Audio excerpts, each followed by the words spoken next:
Arrival of the Honorable Senate President and the Senators of the Republic.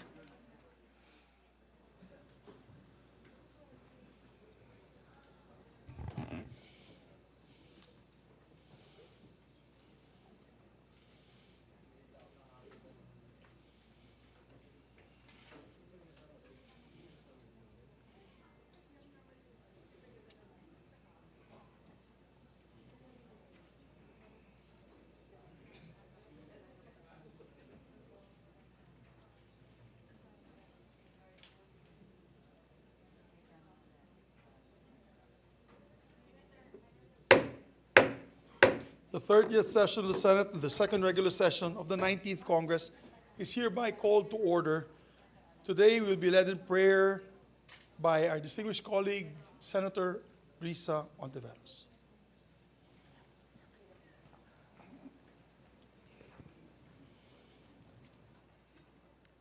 Today, as the Senate, as we begin this week our plenary budget interpellations and amendments, and paraphrasing the prayer of Marian Williamson, we pray, Dear God, we place our country's economic burdens in your hands.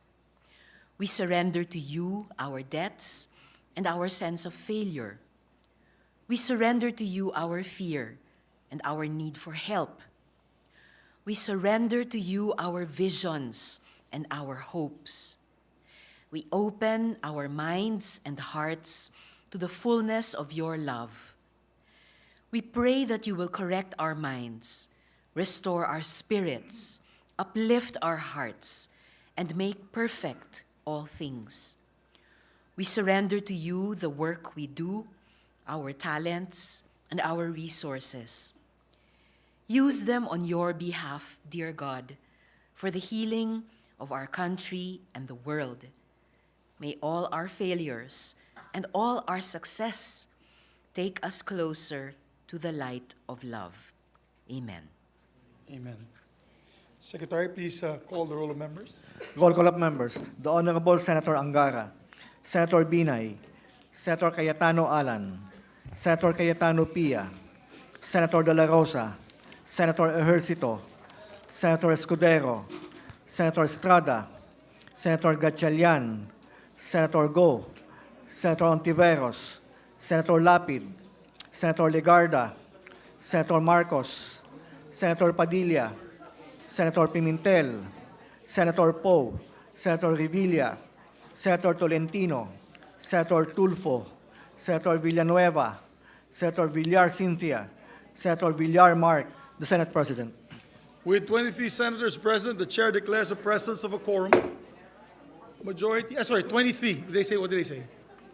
23 rather.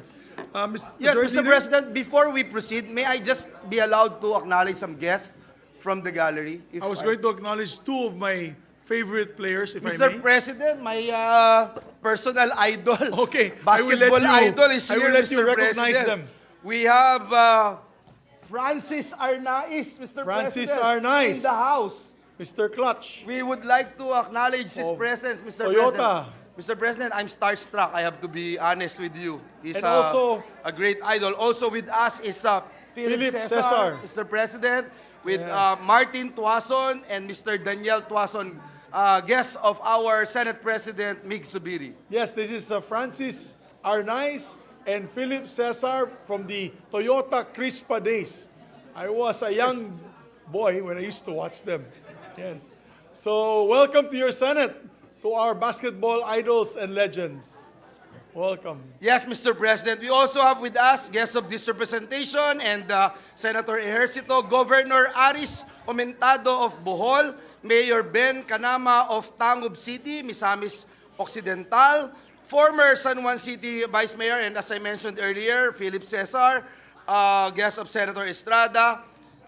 We welcome all of them in this August chamber, Mr. President, together with our officials from the executive department. I can see Secretary Balisacan of NEDA is also here Basketball player ba si Secretary Balisacan? with us. Parang hindi Marathoner, yata. Mr. President. Ah, A marathoner. Marathoner. Yes, Mr. Ayun. President. Palaging tumatakbo.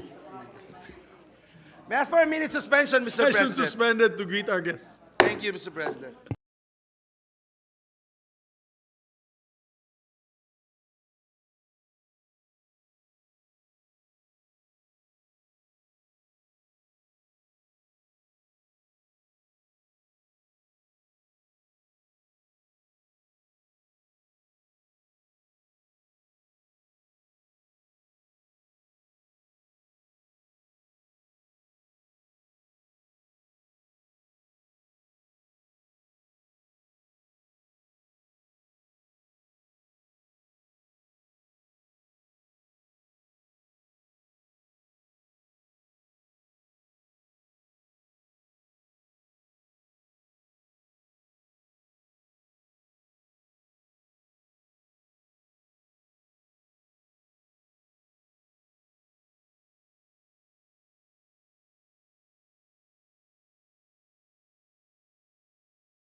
Thank you, Mr. President. Mr. President, I move that we dispense with the reading of the Journal of the 29th Session, Monday, November 6, 2023, and consider the same as approved.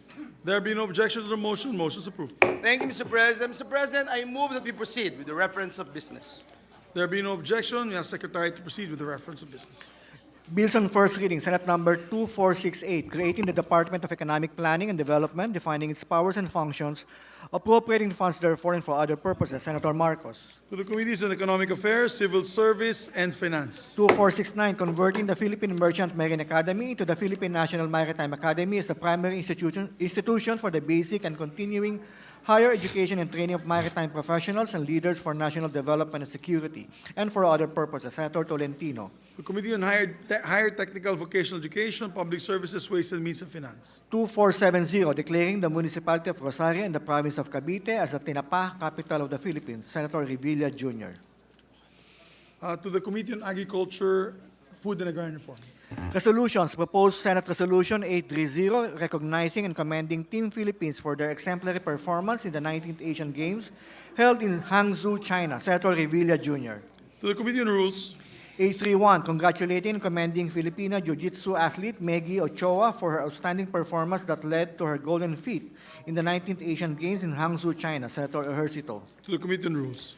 832, directing the appropriate Senate committee to conduct an inquiry in aid of legislation into the possible revocation of the franchise of the National Grid Corporation of the Philippines. Senator Marcos. To the Committee on Committee on Public Service and Energy. 833, congratulating and commending Annie Ramirez for winning gold in the 19th Asian Games Jiu-Jitsu Women's 57 kg division. Senator Binay. To the Committee on Rules. 834, congratulating and commending the players and coaching staff of the Philippine National Basketball Team, Gilas Pilipinas, for winning gold in the 19th Asian Games. Senator Binay. Committee on Rules. 835, congratulating and commending Ernest John Uy Obiena for winning gold in athletic men's pole vault event in the 19th Asian Games. Senator Binay. To the Committee on Rules. 836, congratulating and commending Margarita Meggy Ochoa for winning gold in the 19th Asian Games Women's Jiu-Jitsu 48 kg division. Senator Binay. Committee on Rules. 837, congratulating and commending Arnel Roa Mandal for winning silver in the 19th Asian Games Wushu Men's 56 kg event. Senator Binay. Committee on Rules.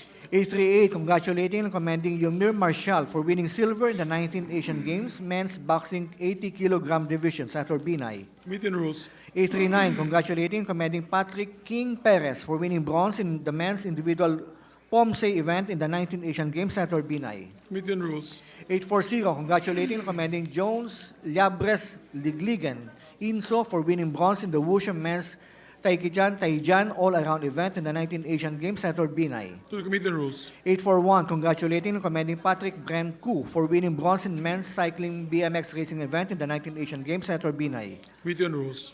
842, congratulating and commending Elrin Ann Ando for winning bronze in women's weightlifting 64 kg event in the 19th Asian Games. Senator Binay. Committee on Rules. 843, congratulating and commending Ray J. Ortuste, Jason Huerte, Vince Torno, Mark Joseph Gonzalez, Consited Gaballeron, and Jom Larry Rafael for winning bronze in Sepak Takraw men's quadrant event in the 19th Asian Games. Senator Binay. To Committee on Rules. 844, congratulating and commending Sakura Alforte for winning bronze in Karate Women's Individual Kata event in the 19th Asian Games. Senator Binay. Committee on Rules. 845, congratulating and commending Jana Kaila Napolis for winning bronze in Jiu-Jitsu Women's 52 kg event in the 19th Asian Games. Senator Binay. Committee on Rules. 846, congratulating and commending Ray Ortuste, Jason Huerte, Roncited Gaballeron, Mark Joseph Gonzalez, and Jom Larry Rafael for winning bronze in Sepak Takraw men's regu event in the 19th Asian Games. Senator Binay. To the Committee on Rules. 847, congratulating and commending Clemente Pabatang Tabugara Jr. for winning bronze in Wushu men's Sanda 65 kg event in the 19th Asian Games. Senator Binay. To the Committee on Rules. 848, congratulating and commending Gideon Fred Wayan Padua for winning bronze in Wushu Sanda men's 60 kg event in the 19th Asian Games. Senator Binay. To the Committee on Rules. 849, congratulating and commending Alexandra Maniego Ayala for winning bronze in tennis women's singles in the 19th Asian Games. Senator Binay. To the Committee on Rules. 850, congratulating and commending Alexandra Maniego Ayala and Francis Casey Alcantara for winning bronze in tennis mixed doubles in the 19th Asian Games. Senator Binay. To the Committee on Rules. 852, recognizing the enduring amity and cooperation between the Republic of the Philippines and the Kingdom of Norway, and commemorating the 75th anniversary of their diplomatic relations, Senator Gatchalian. To the Committee on Rules. 853, directing the appropriate Senate committee to conduct an inquiry on the involvement of an internet gaming licensee of the PAGCOR on the alleged crimes or offenses, particularly prostitution, human trafficking, torture, kidnapping for ransom, and online scams, with an end in view of crafting legislation or policy recommendation as may be necessary. Senator Gatchalian. The Committee on Women, Children, Family Relations, and Public Order and Dangerous Drugs. 854, congratulating Filipina Q artist Cheska Centeno for championing the World Pool Billiard Association 10-Ball Women's Championship held in Klagenfurt, Austria. Senator Revilla Jr. Committee on Rules. 855, recognizing and commending the 2023 Galing Pook awardees and Galing Pook Citizenship Awardee for being models of community-driven progress. Senator Revilla Jr. Committee on Rules. 856, resolution congratulating the Philippine team for their impressive performance during the recently concluded Asian Para Games held on October 22 to 28, 2023 in Hangzhou, China. Senator Revilla Jr. To the Committee on Rules. There is additional reference to business. Please proceed. Additional reference to business, messages from the House of Representatives, letter from the House informing the Senate that on 27 September 2023, it passed House Number 9284, declaring large-scale agri-fishery commodities and tobacco smuggling, hoarding, profiteering, cartelizing, and other acts of market abuse as economic sabotage, amending for the purpose Republic Act Number 10845, otherwise known as the Anti-Agricultural Smuggling Act of 2016, in which it requests the concurrence of the Senate. To the Committee on Agriculture, Food, and Agrarian Reform, Justice, Human Rights, and Ways and Means. Letter from the House informing the Senate that on 27 September 2023, it designated Representatives Go, Suarez, and Daza as conferees to the Bicameral Conference Committee on the disagreeing votes of House Number 7398, establishing the Southern Luzon State University, Catanawan Campus, College of Veterinary Medicine, and appropriating funds therefor. To the Committee on Rules. Committee Report 155 by the Committee on Finance on House Number 8980, introduced by Representative Ko et al., an act appropriating funds for the operation of the Government of the Republic of the Philippines from January 1 to December 31, 2024, recommending its approval with amendments. Sponsor Senators Angara, Cayetano P., Legarda, Marcos, Villar C., De La Rosa, Gatchalian, Go, Ontiveros, Binay, Po, Tolentino, Villar M., Ejercito, Estrada, and all members of the Senate Committee on Finance. To the calendar for ordinary business. Majority Leader. Mr. President, the gentleman from San Juan, if I'm not mistaken, Senator Jinggoy Estrada, is seeking the floor. I move that he be recognized, Mr. President. Our distinguished colleague from San Juan, former Senate President Pro Temp, Senator Jinggoy Estrada, is recognized. Thank you, Mr. President. Mr. President, yesterday we had an all senators caucus and we discussed lengthily the budget of the Republic of the Philippines. And just before we entered this august chamber, much to my dismay and much to our dismay, there was a news report that identified 8 or 9 senators, and there were names on that list, 8 or 9 senators who wanted to restore the confidential and intelligence fund of the Vice President and the Department of Education. And I wish to tell the people of the Philippines that there was no votation that happened yesterday with regard to the intelligence fund of the Vice President and the Department of Education. In fact, we had an executive session. And I do not know who of our colleagues who scooped or leaked our conversation to this media outlet. I have been a senator here for more than 10 years. And this is the first time that I encountered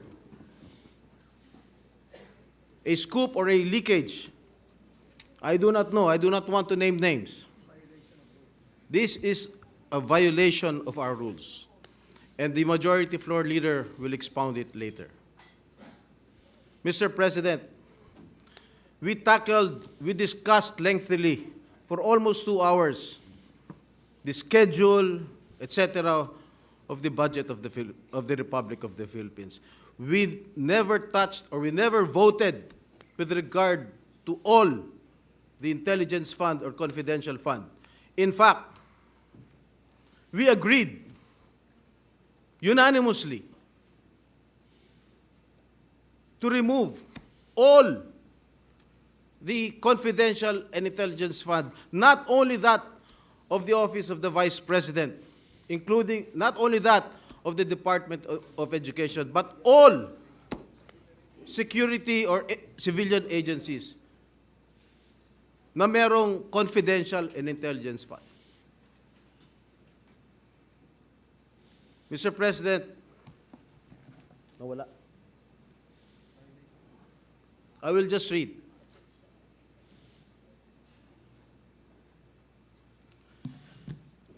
Sino mga pangalan? First on the list, Senator Robin Padilla, Christopher Bongo, Ramon Bong Revilla Jr., Ronald Bato de la Rosa, Jingo Estrada, Lito Lapid, Francis Tolentino, and Cynthia Villar. They are putting us in a bad light, and I condemn this. And I take offense on this. Nakalagay pa, Senator Pia Cayetano is said to be supportive of reinstating Duterte's confidential funds if she can justify the need for them. This is not true, and I hope Senator Pia Cayetano will agree with me. Yung mga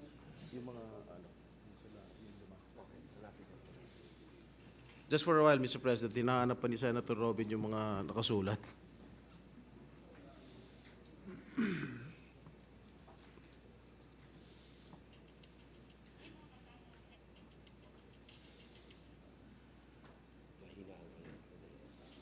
Mahina raw yung wifi. Ano ba tayo dito? Converge, PLDT, Secretary, DICT. Nako. Mr. President. Please proceed. Thank you, Mr. President. And if I may quote, Anis Cooper told this media outlet that Senators Sani Angara, Francis Escudero, Rafi Tulfo, Aquilino Pimentel III, and Risa Hontiveros are allegedly against the reinstatement of Duterte's secret allocation, which are lodged under the Office of the Vice President and the Department of Education. Mali-mali po itong report, Mr. President. And I think Senator Angara must not be included in this list.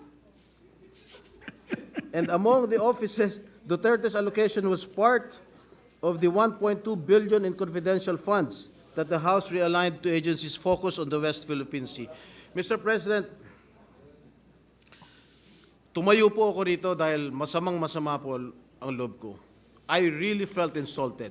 And I think my other colleagues here also felt the same way, Mr. President.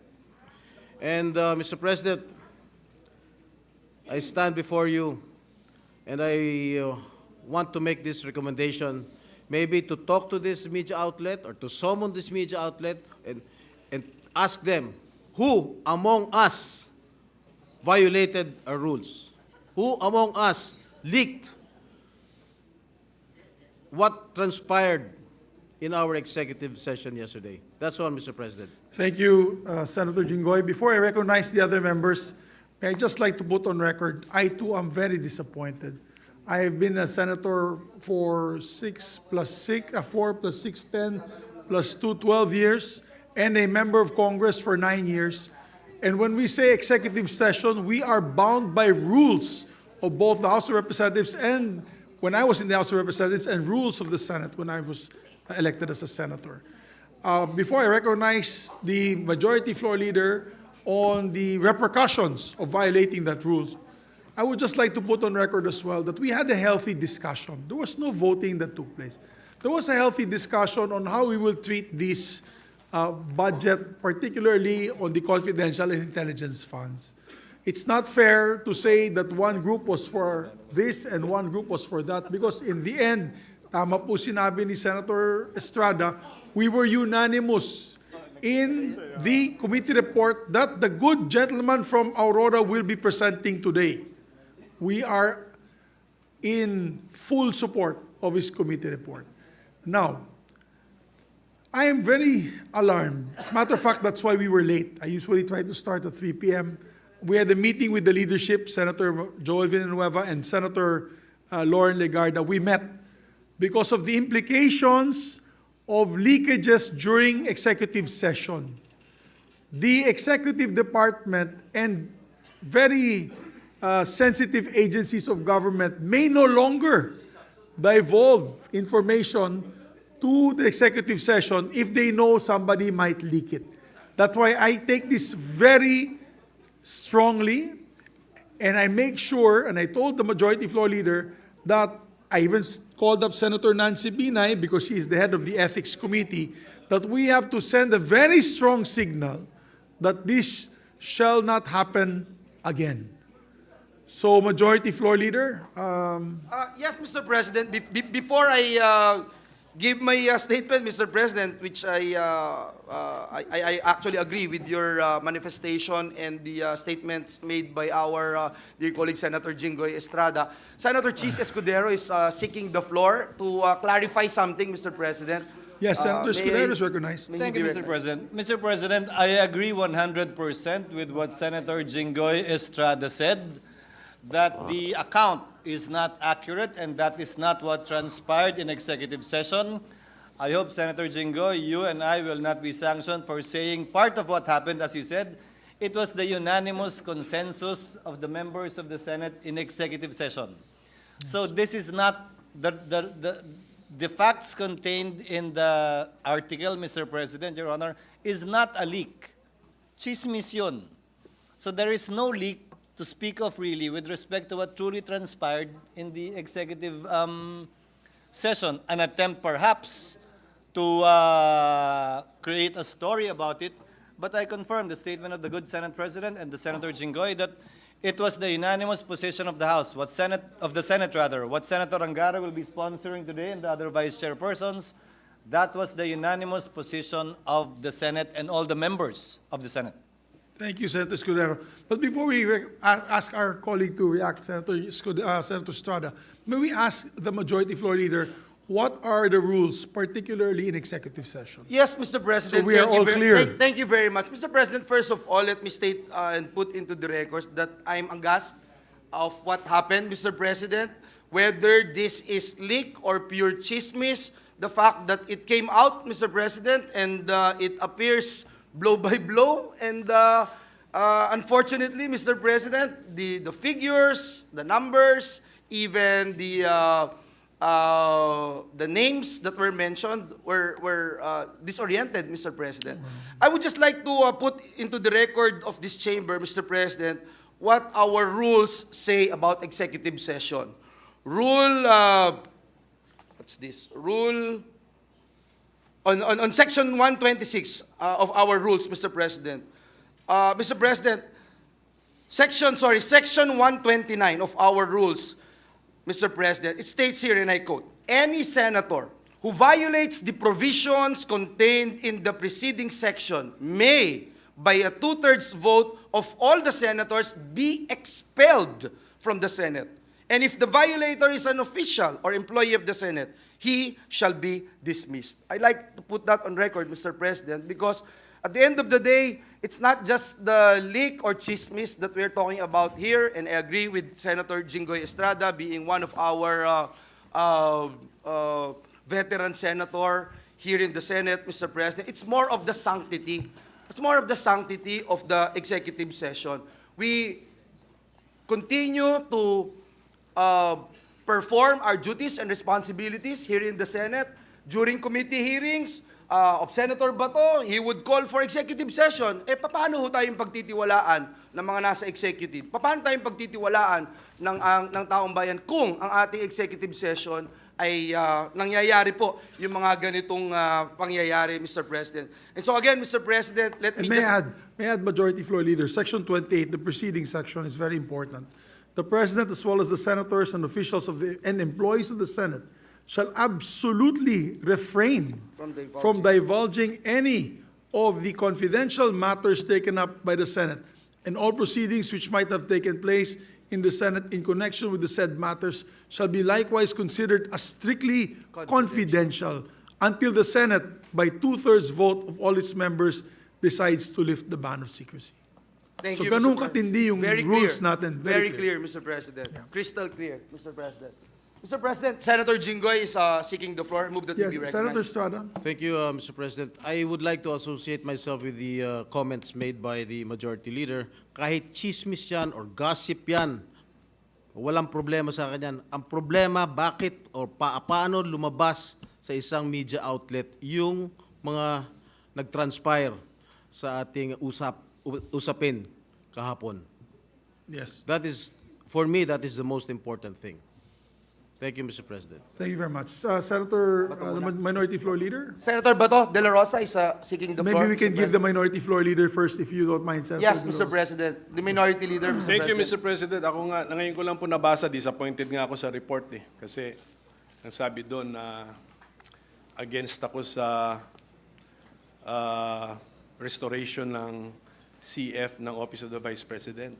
Tama yun, pero kulang.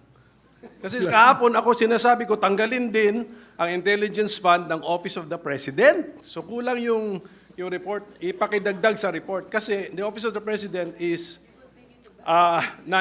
is a civilian office, not an armed agency, and not a uniformed agency.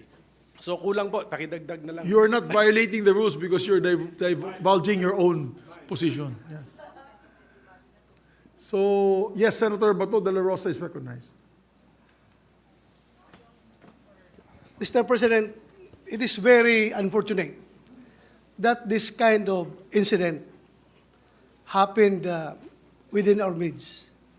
Number one, Mr. President, it creates distrust from among us 24 senators. Ibig sabihin, the next time around that we are going to have our caucus or executive session, hindi na ako basta-basta magsasalita. Baka mamaya, meron na naman maglilik sa media. So pangit po, 24 lang tayo dito na senador at hindi pa natin mapagkatiwalaan ang isa't isa natin, Mr. President.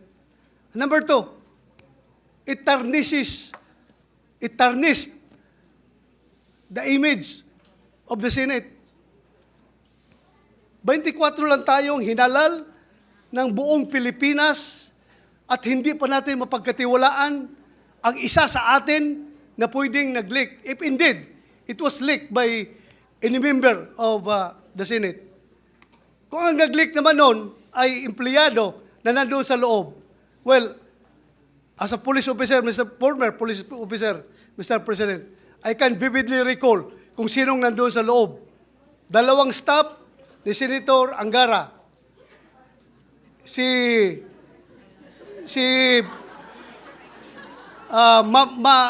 Mavic, Attorney Mavic. Attorney Mavic. At may isang kasama si Attorney Mavic na babae. So 4 silang nalaman ko na nandoon sa loob. Magprangkahan tayo dito. Dapat we have to made into account yung tao na responsable dito. Hindi lang na magsisente ng stern warning sa kanila, kundi the damage has been done. Lumabas na yung balita niya, nasira na kung sinong dapat masira, but I don't care kung masira ang reputasyon ko. Ang sa akin lang, ma-preserve yung ating reputasyon as a Senate. Hindi po maganda yung hindi tayo magkakatiwalaan dito. 24 lang tayo, Mr. President. And the waiter staff, huwag mo kalimutan yung mga staff sa likod. Yung mga waiter din, yung nandun din Isama sila. natin sa investigasyon Isama niya, natin Mr. sila. President. So what if the chamber wishes, I can ask Senator Nancy Binay, who is the chairperson of the Committee on Ethics, to look into this closely, if it is all right with the body. Yes, I support, Mr. President, I support the call of Senator Jingo Estrada that yung source nitong news na ito, if it is a politiscope, he has to be called before a hearing para malaman natin kung sinong source niya. At kung hindi siya magsabi ng totoo, I will be the first one to move for the citing in contempt of that media personnel, Mr. President. Ikulong natin yan kung ayaw magsabi ng totoo. Mr. President, this is not a laughing matter. This is serious. Filipino people are watching us right now. Sabihin nila, ganyan na pala Senado ngayon, hindi ba pagkatiwalaan? Sila lang nag-uusap, maglilik pa doon sa media. It's very dangerous, Mr. President. Very dangerous. Masyadong akong dismayado. Thank you, Mr. President. We agree with the gentleman from Davao, and that's why after these proceedings, I will ask Senator Nancy Binay, Chair of the Committee on Ethics, to investigate the matter. Yes, Mr. President. After Senator, yes. Mr. President. May I move that the Senate Committee on Ethics conduct a hearing and invite the source of the news, Mr. President, so that everything will be cleared out. Yes, we'll ask the majority floor leader to make the proper referral and motion. Before we make the proper motion, Mr. President, may I just appeal to our dear colleagues to hear the sentiments of our Other colleagues. other colleagues. We have, Mr. President, Senator Pia Cayetano been waiting for quite a long time. Senator Sherwin Gatchalian and Senator Lauren Legarda as well. Senator Lauren also is here. Mr. President, if I may, with the permission of my colleagues, may I request that we discuss this in caucus now, because by saying what is true or untrue in the reported publication online, we are speaking about the executive session. And let me just remind the body of Section 129 of the Rules of the Senate. It is not even a matter of whether it's published online or hard copy. The mere divulging the executive session minutes or any part of it who violates all the provisions in the executive session contained in the preceding sections by 2/3 vote may be expelled from the Senate. It is a very serious violation, Mr. President, by a senator or an officer or a staff in Rule, what is this? 129. Yes, 129. Section 129. So, by saying that it is not true, or it is true in part, but in fact it is this and that, we are actually talking about the executive session. So it is my humble opinion, respectfully, I do not want to muzzle our colleagues, and if they want to speak on the floor, I leave it to your better judgment. But many of us feel strongly about this, and I respect the right of Senator Estrada for standing on the floor. But if we are going to speak about each and every line which was published, whether it is true or not, with all due respect to the publication which I've not read, may we discuss it in caucus in relation to 129 rule of the Senate. That is my humble suggestion. But I leave it to the members of the Senate if they want to speak about it in session. Thank you, Yes. Mr. President. We understand that many of our colleagues feel slighted, feel angry, and we could allow them to express their personal opinions and release their emotions to this chamber. Yes, Senator Pia Cayetano's recognized. Thank you.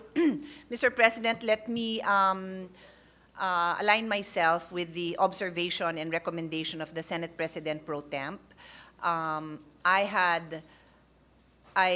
did not raise my hand with the intention of clearing any statement I made. I did not even read that. I don't bother reading those kind of articles. I don't. So, nung nabanggit pa yung pangalan ko, nagugulat lang ako kasi I don't bother reading those articles and I won't comment on it. What I will say is this. I will say it not because I'm repeating what I said in caucus, because I agree with Senate President Pro Temp that let's discuss it there. Because if our rules do not even make an exception. It does not even allow a senator to say, I will just repeat what I said. Walang ganun exception, Majority Floor Leader, correct? So I cannot stand up here and said, I will just be responsible for my statement. Ito po yung sinabi ko. Hindi tayo allowed, walang exception sa rules natin na tumayo ang isang senador at sabihin, yung akin pong sinabi doon, ito. Kasi hindi naman magkaroon ng opportunity yung ibang 23 senators to explain what they said or what they thought. Because precisely the rule is, lahat tayo tahimik. At kaya ang parusa doon, yung pinakamabigat na parusa na expulsion from the Senate. So, Ang puntos ko ay simple. Chairman ako ng isang mahalagang committee na naghihiring ng budget na yan. DepEd, CHED, DOH, and attached agencies. So, on the issue of confidential funds, intelligence funds, or kung ano paman, ako gusto ko tanungin ng mga senador sa floor, yung mga tanong nila tungkol doon para makapagdesisyon ang bawat senador kung ano ang tingin niyang nararapat na gawin sa mga pondong yan. Confidential, non-confidential, anything. So, yun yung gusto kong klase na diskusyon. So, kung nagkaroon tayo ng executive session na napag-usapan man ng ganon, hindi nga dapat lumalabas yon kasi nga, ang mga subcommittee chairman na katulad ko ay magre-recommend sa chairman na si Senator Angara kung ano dapat gawin sa mga pondong yon.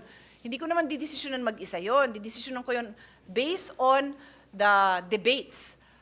I would like to be educated properly based on the rules of the Senate. Gusto ko marinig yung posisyon ng Minority Floor Leader, ng Deputy Minority Floor Leader, ng Senate President, ng Senate President Pro Temp, ng mga baguhan na senator. Gusto ko marinig lahat yon. Ano ang paniwala nyo tungkol dito sa mga iba-ibang pondo and what will we do about it? Tapos, iharap natin sa taong bayan kung ano desisyon natin. So kaya nga, and I'm explaining this because the students, the young people, the old people who will now care to comment, bakit ba may executive session? Bakit ba kayo nagsisikreto? Wala naman kaming balak isikreto, ilalabas nga yun. Pero minsan may mga diskusyon na gusto natin marinig yung opinion ng bawat isa na walang titigil nung, kunyari gusto kong magtanong ng, it's a stupid question, pero tatanungin ko na, di ako mahihiya. Diba? Aminin natin, minsan nahihiya tayong magtanong dahil, kasi bago lang ako, di kaya kami executive session para lahat pwedeng maitanong, lahat pwedeng mailabas. Kaya dapat sikreto yun. And then at the right time, mapapag-usapan. I wanted to explain that lang, Mr. President, for the benefit of those watching us. Kasi ang puntos is, bakit kayo may executive session? Bakit kayo may tinatago? Wala akong tinatago. Nagdidiskusyon ng maayos para bang magulang.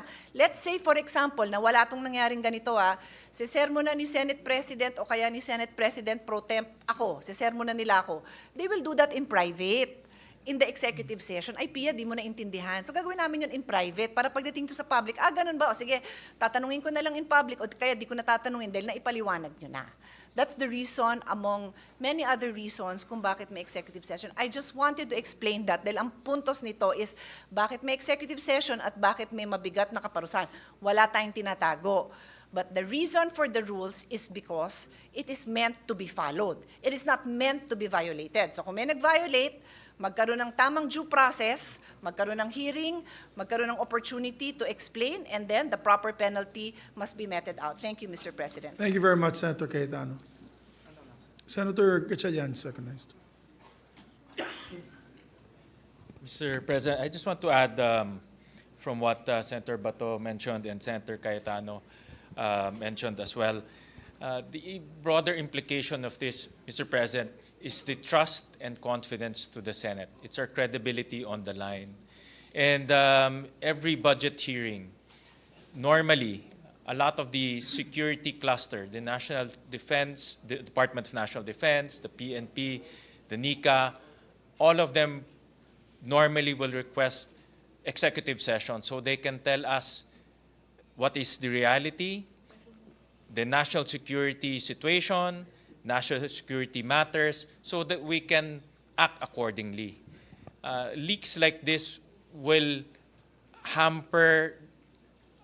will destroy our credibility, destroy our integrity, and it will now prevent the security agencies to give us the truth because they will have doubts in their minds whether the truth or whether information will be kept safe in the halls of the Senate. So, Mr. President, I would like to associate myself with the motion of Senator Bato that this should be looked at and investigated seriously because it's the Senate's credibility on the line, especially whenever departments request for executive sessions and whenever they divulge to us matters of national security. Thank you, Mr. President. Thank you. And that's why we had a meeting earlier with the leadership because we cannot take this lightly. And we have to investigate and make sure this does not happen again. Majority Floor Leader, would you like to make the proper motion? Mr. President, may I just ask for a minute suspension? Session suspended.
Mr. President, upon consultation with our dear colleagues, I move that we tackle the previous motion of Senator Bato to refer the speech, manifestations thereon of the distinguished gentleman from San Juan, Senator Jinggoy Estrada, and the manifestations made by our dear colleagues to the Committee on Ethics and Privileges. I so move, Mr. President. There being no objection to the motion, motion is approved. Thank you, Mr. President. Mr. President, I move that we transfer from the calendar for ordinary business to the calendar for special orders, Committee Report number 155 on House Bill number 8980. This pertains to the 2024 General Appropriations Act. I so move, Mr. President. There being no objection, motion is approved. Mr. President, I move that we consider House Bill number 8980 under Committee Report number 155. So move, Mr. President. There being no objection, House Bill number 8980 is hereby considered, and we ask the Secretary to read the title of the measure. An act appropriating funds for the operation of the government of the Republic of the Philippines from January 1 to December 31, 2024. Mr. President, to sponsor the measure, may we recognize the chairperson of the Committee on Finance to deliver the sponsorship speech, Senator Sani Angara. Our distinguished colleague from the province of Aurora, Senator Sani Angara, is recognized. Thank you, Mr. President. Thank you, Majority Leader. Good afternoon to our colleagues. Mr. President, the word budget comes from the French word budget, a small leather bag, which is the humble ancestor of the pricey one clutched by influencers today. In the early days of our republic, when the annual budget was barely 10 million pesos, the coffers were downloaded by the retreating revolutionary government from trains in duffel bags. But today, in this era of trillion-peso expenditure plans, it is downloaded electronically. While the budget's magnitude and the manner by which it is allocated has drastically changed, the bedrock principle remains. The budget has to be scrutinized and appropriated by the elected representatives of the people. One thing has also remained constant. The national budget is more than a money bag. First and foremost, it is a toolbox for development. It funds our nation's progress. It finances our children's education. This budget appropriates a huge outlay for infrastructure, hundreds of kilometers of roads, bridges, and railways for people, so that our people and produce can be transported safely. It allots significant amounts for agriculture to address the scarcity of affordable food. It provides funds that will be spent towards the generation of more quality jobs and support for local industries to become more competitive. It will bankroll our health system, not just to cure the sick, but more importantly, to prevent our people from being ill and our families from being one hospitalization away from bankruptcy. It will spend sizable funds towards keeping our people secure in their homes, our streets safe for our children, our territory shielded from intruders. It will allocate an adequate share for a working justice system. It downloads appropriations to the regions, provinces, cities, and municipalities so that our local government units and their communities will be empowered to pursue their own paths to development and prosperity. Mr. President, the budget is also an emergency kit. It brings relief to people hit by misfortunes, it repairs places devastated by calamities, and it rebuilds livelihood wrecked by disaster. We are setting aside 21 billion for the NDREAM Fund, National Disaster Risk Reduction Fund, formerly known as the Calamity Fund, not just for responses to, but also for resilience against calamities, of which, due to our geographic misfortune, we withstand many annually. We are also earmarking billions as assistance and support to overseas Filipino workers, whether they are being harmed by war or by a wicked employer. Sangsulok man sila sa mundo. Sa budget nito, Mr. President, may kwento sa bawat kwenta. Bawat piso ay may hatid na pag-asa. Bawat perang gugugulin ay pangtubos sa pangako na ang buwis na ibinayad ng mamamayan ay ibabalik sa wastong paraan. As DBM Secretary Pangandaman emphasized during the DBCC briefings last August, this is the first expenditure plan to be fully developed under the leadership of President Ferdinand Marcos Jr. This is why the avowed goals of this budget are no different from last year's. If anything, in this proposal, we see more clearly the administration's ideas on how to encourage growth, to slash poverty, narrow the budget deficit, and reduce debt, to jumpstart the economy's transformation, and to finally cement our status as an upper-middle income nation. The general aim is still to pursue the agenda for prosperity, framed by the 8-point socio-economic agenda of the administration, which includes food security, improved transportation, affordable and clean energy, healthcare, education, social services, sound financial management, and bureaucratic efficiency, buttressed by the medium-term fiscal framework and encapsulated by the 2022 to 28 Philippine Development Plan or PDP. Sa madaling salita, Ginoong Presidente, napapaloob sa panukalang budget ang mga hakbang na nais tahakin ng gobyerno patungo sa isang bagong Pilipinas, kung saan matatag, maginhawa at panatag ang buhay para sa bawat Pilipino. Sa paglalahad ni NEDA Secretary Arsenio Balisacan, who is with us this afternoon, itong nakaraang DBCC briefing, matatanto na pagkatapos natin maabot ang 7.6% GDP growth nitong 2022, naabot naman natin ang 5.3% GDP growth sa unang 6 na buwan ng 2023. Sa mga emerging economies, tayo ay pumapangalawa lamang sa China sa naitalang panahon.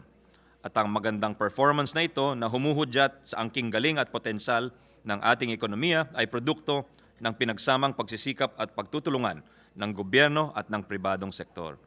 The charge should now be to continue on this same path, Mr. President, intensifying the things that are working and improving on what needs to be corrected. In his message for the 2024 budget, President Marcos wrote it succinctly. Our immediate economic recovery was the result of the collective effort of Filipinos. Unity was what made it happen. For the next 5 years, we must do more. And for sure, Mr. President, unity has enabled your Committee on Finance to come up with this committee report. Profuse thanks are in order for the Senate leadership under the able and dynamic leadership of our Senate President Mig Zubiri, Senate President Pro Tempore and Senior Vice Chair Loren Legarda, Majority Leader Joel Villanueva, and Minority Leader Coco Pimentel. I am doubly grateful to my Vice Chairpersons in the Committee on Finance, Senior Vice Chairpersons Loren Legarda, Pia Cayetano, and Amy Marcos, Vice Chairperson Cynthia Villar, Bato de la Rosa, Win Gatchalian Bongo, Risa Ontiveros, Nancy Binay, Grace Po, Francis Tolentino, Mark Villar, JV Ejercito, and Jinggoy Ejercito Estrada for their continued cooperation and hard work, even working through the break.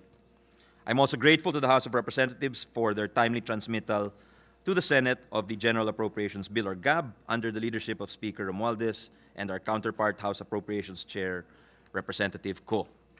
Maalala po, Mr. President, na kakagaling lang natin mula sa legislative recess at sa barangay at SK elections. Marami pong nagbakasyon pero ang staff po ng Senado, lalong-lalo na ang staff ng LBRMO or Legislative Budget Research and Monitoring Office at Senate Secretariat. Pinamunuan po ng LBRMO ni Director General Irene Palanca ay nagsikap at halos hindi natulog, Mr. President. Yung galing at tiyaga nila ang nagsilbing puhunan para lalong mapaganda ang napakahalagang batas na ito. Kaya po, tumatayo po tayo ngayon, Mr. President, para ihain ang pambansang budget ng 2024 na may halagang 5.768 trilyong piso. Katumbas ng halagang ito ay higit sa 20% ng ating buong ekonomiya o GDP. Ito ay mas malaki sa 2023 budget ng halos 10%, 9.5% to be exact. New appropriations will add up to 4.3 trillion, of which 4.02 trillion are programmed funds, with another 281.9 billion to be listed as unprogrammed. Automatic appropriations amount to 1.748 trillion. The government's flagship programs shall be provided adequate funding so they can continue in earnest. Included are items such as the Pantawid Pamilyang Pilipino program or the 4Ps, our long-standing social amelioration program that is keeping millions of Filipino families from falling into abject poverty, the Build Better More program, the comprehensive infrastructure development program that will allow our country to become more connected, more efficient, more productive, the implementation of the Universal Access to Quality Tertiary Education or UACTEA law, and the Tulong Trabaho Act, among many others, which makes higher education opportunities more accessible to our people. Mababatid, Mr. President, na sinigurado ng inyong komite na sa ating panukala patuloy na pinapatupad ng pambansang budget ang malawakang 8-point socio-economic agenda ng Administrasyong Marcos at iba pang mga strategic goals at objectives para sa ikaunlad ng Pilipinas. Kasama dito ang mga programa ng Department of Agriculture at ng mga attached agencies para masigurado na abot kaya ang pagkain para sa bawat Pilipino. Kabilang dito ang mga banner programs ng DA para sa bigas, mais, livestock, high-value crops development, soil health, fisheries, agriculture research and development, buffer stocking at marami pang iba. Halagang 107 billion sa DA at umaabot sa 169.5 billion kung isama natin ang mga attached agencies at agricultural government corporations or GOCCs. Ngayon na nakapag-appoint na si President Marcos ang bagong secretary, naniniwala kami na sa pamamagitan ng budget, mabibigyan ng angkop na suporta ang bagong sekretarya para magampanan ang kanyang napakahalagang mandato, lalong-lalo na ngayon, na patuloy na tumataas ang presyo ng mga bilihin. Sa ilalim po ng panukala, susundin natin ang mungkahi ng ating Vice Chair Cynthia Villar na dapat magkaroon na abot na 2,514 na composting facilities in biodegradable waste sa ilang banner program ng DA para magkaroon ng mas abot-kayang fertilizer o compost para sa ating mga magsasaka. Ito'y para mabawasan ang ating paggamit ng mga imported na fertilizer na hindi lang mahal kundi nakakasira din ng ating lupang sinasaka. Meron din tayong pagdagdag at mga realignments para lalong umigting ang distribution ng mga binhi at ibang mga farming inputs, ang research and development para sa agrikultura, ang training and capacity building para sa ating mga magsasaka. Dumami ang mga mobile soils laboratories natin mula 4 sa ilalim ng NEP or National Expenditure Program, naging 16 base sa ating committee report. At ang quarantine and monitoring services ng mga ENSA na panlaban sa smuggling na siyang binanggit ng ating Minority Floor Leader, Coco Pimentel, na gusto niyang suportahan sa budget ng DA at ng mga attached agencies nito. Magkakaroon din ng dagdag na pondo sa Halal Food Industry Development Program para makapagsagawa ng feasibility study tungkol sa modernization ng mga halal food infrastructure at makapagtayo ng halal multiplier farm. The proposed budget will also continue to fund the construction and operation of 16 legislated hatcheries, as well as the conduct of relevant feasibility studies. And Vice Chairperson Francis Tolentino will be happy to note that additional funding worth 42 million and another 10 million for the Tamban Hatchery Development Program under the DOST Picard will also be provided for the establishment of a mangrove nursery to improve the stocks of tamban or sardines around the Zamboanga Peninsula and Sulu Sea.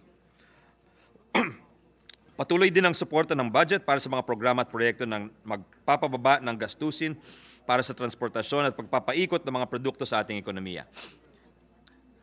Makikita ito sa pondong mapupunta sa mga programa ng DOTR or Department of Transportation para sa rail transport, land public transport, aviation infrastructure, sa maritime infrastructure at ang fuel subsidy program para matulungan ang ating mga PUV drivers sa harap ng patuloy na pagtaas ng presyo ng petrolyo.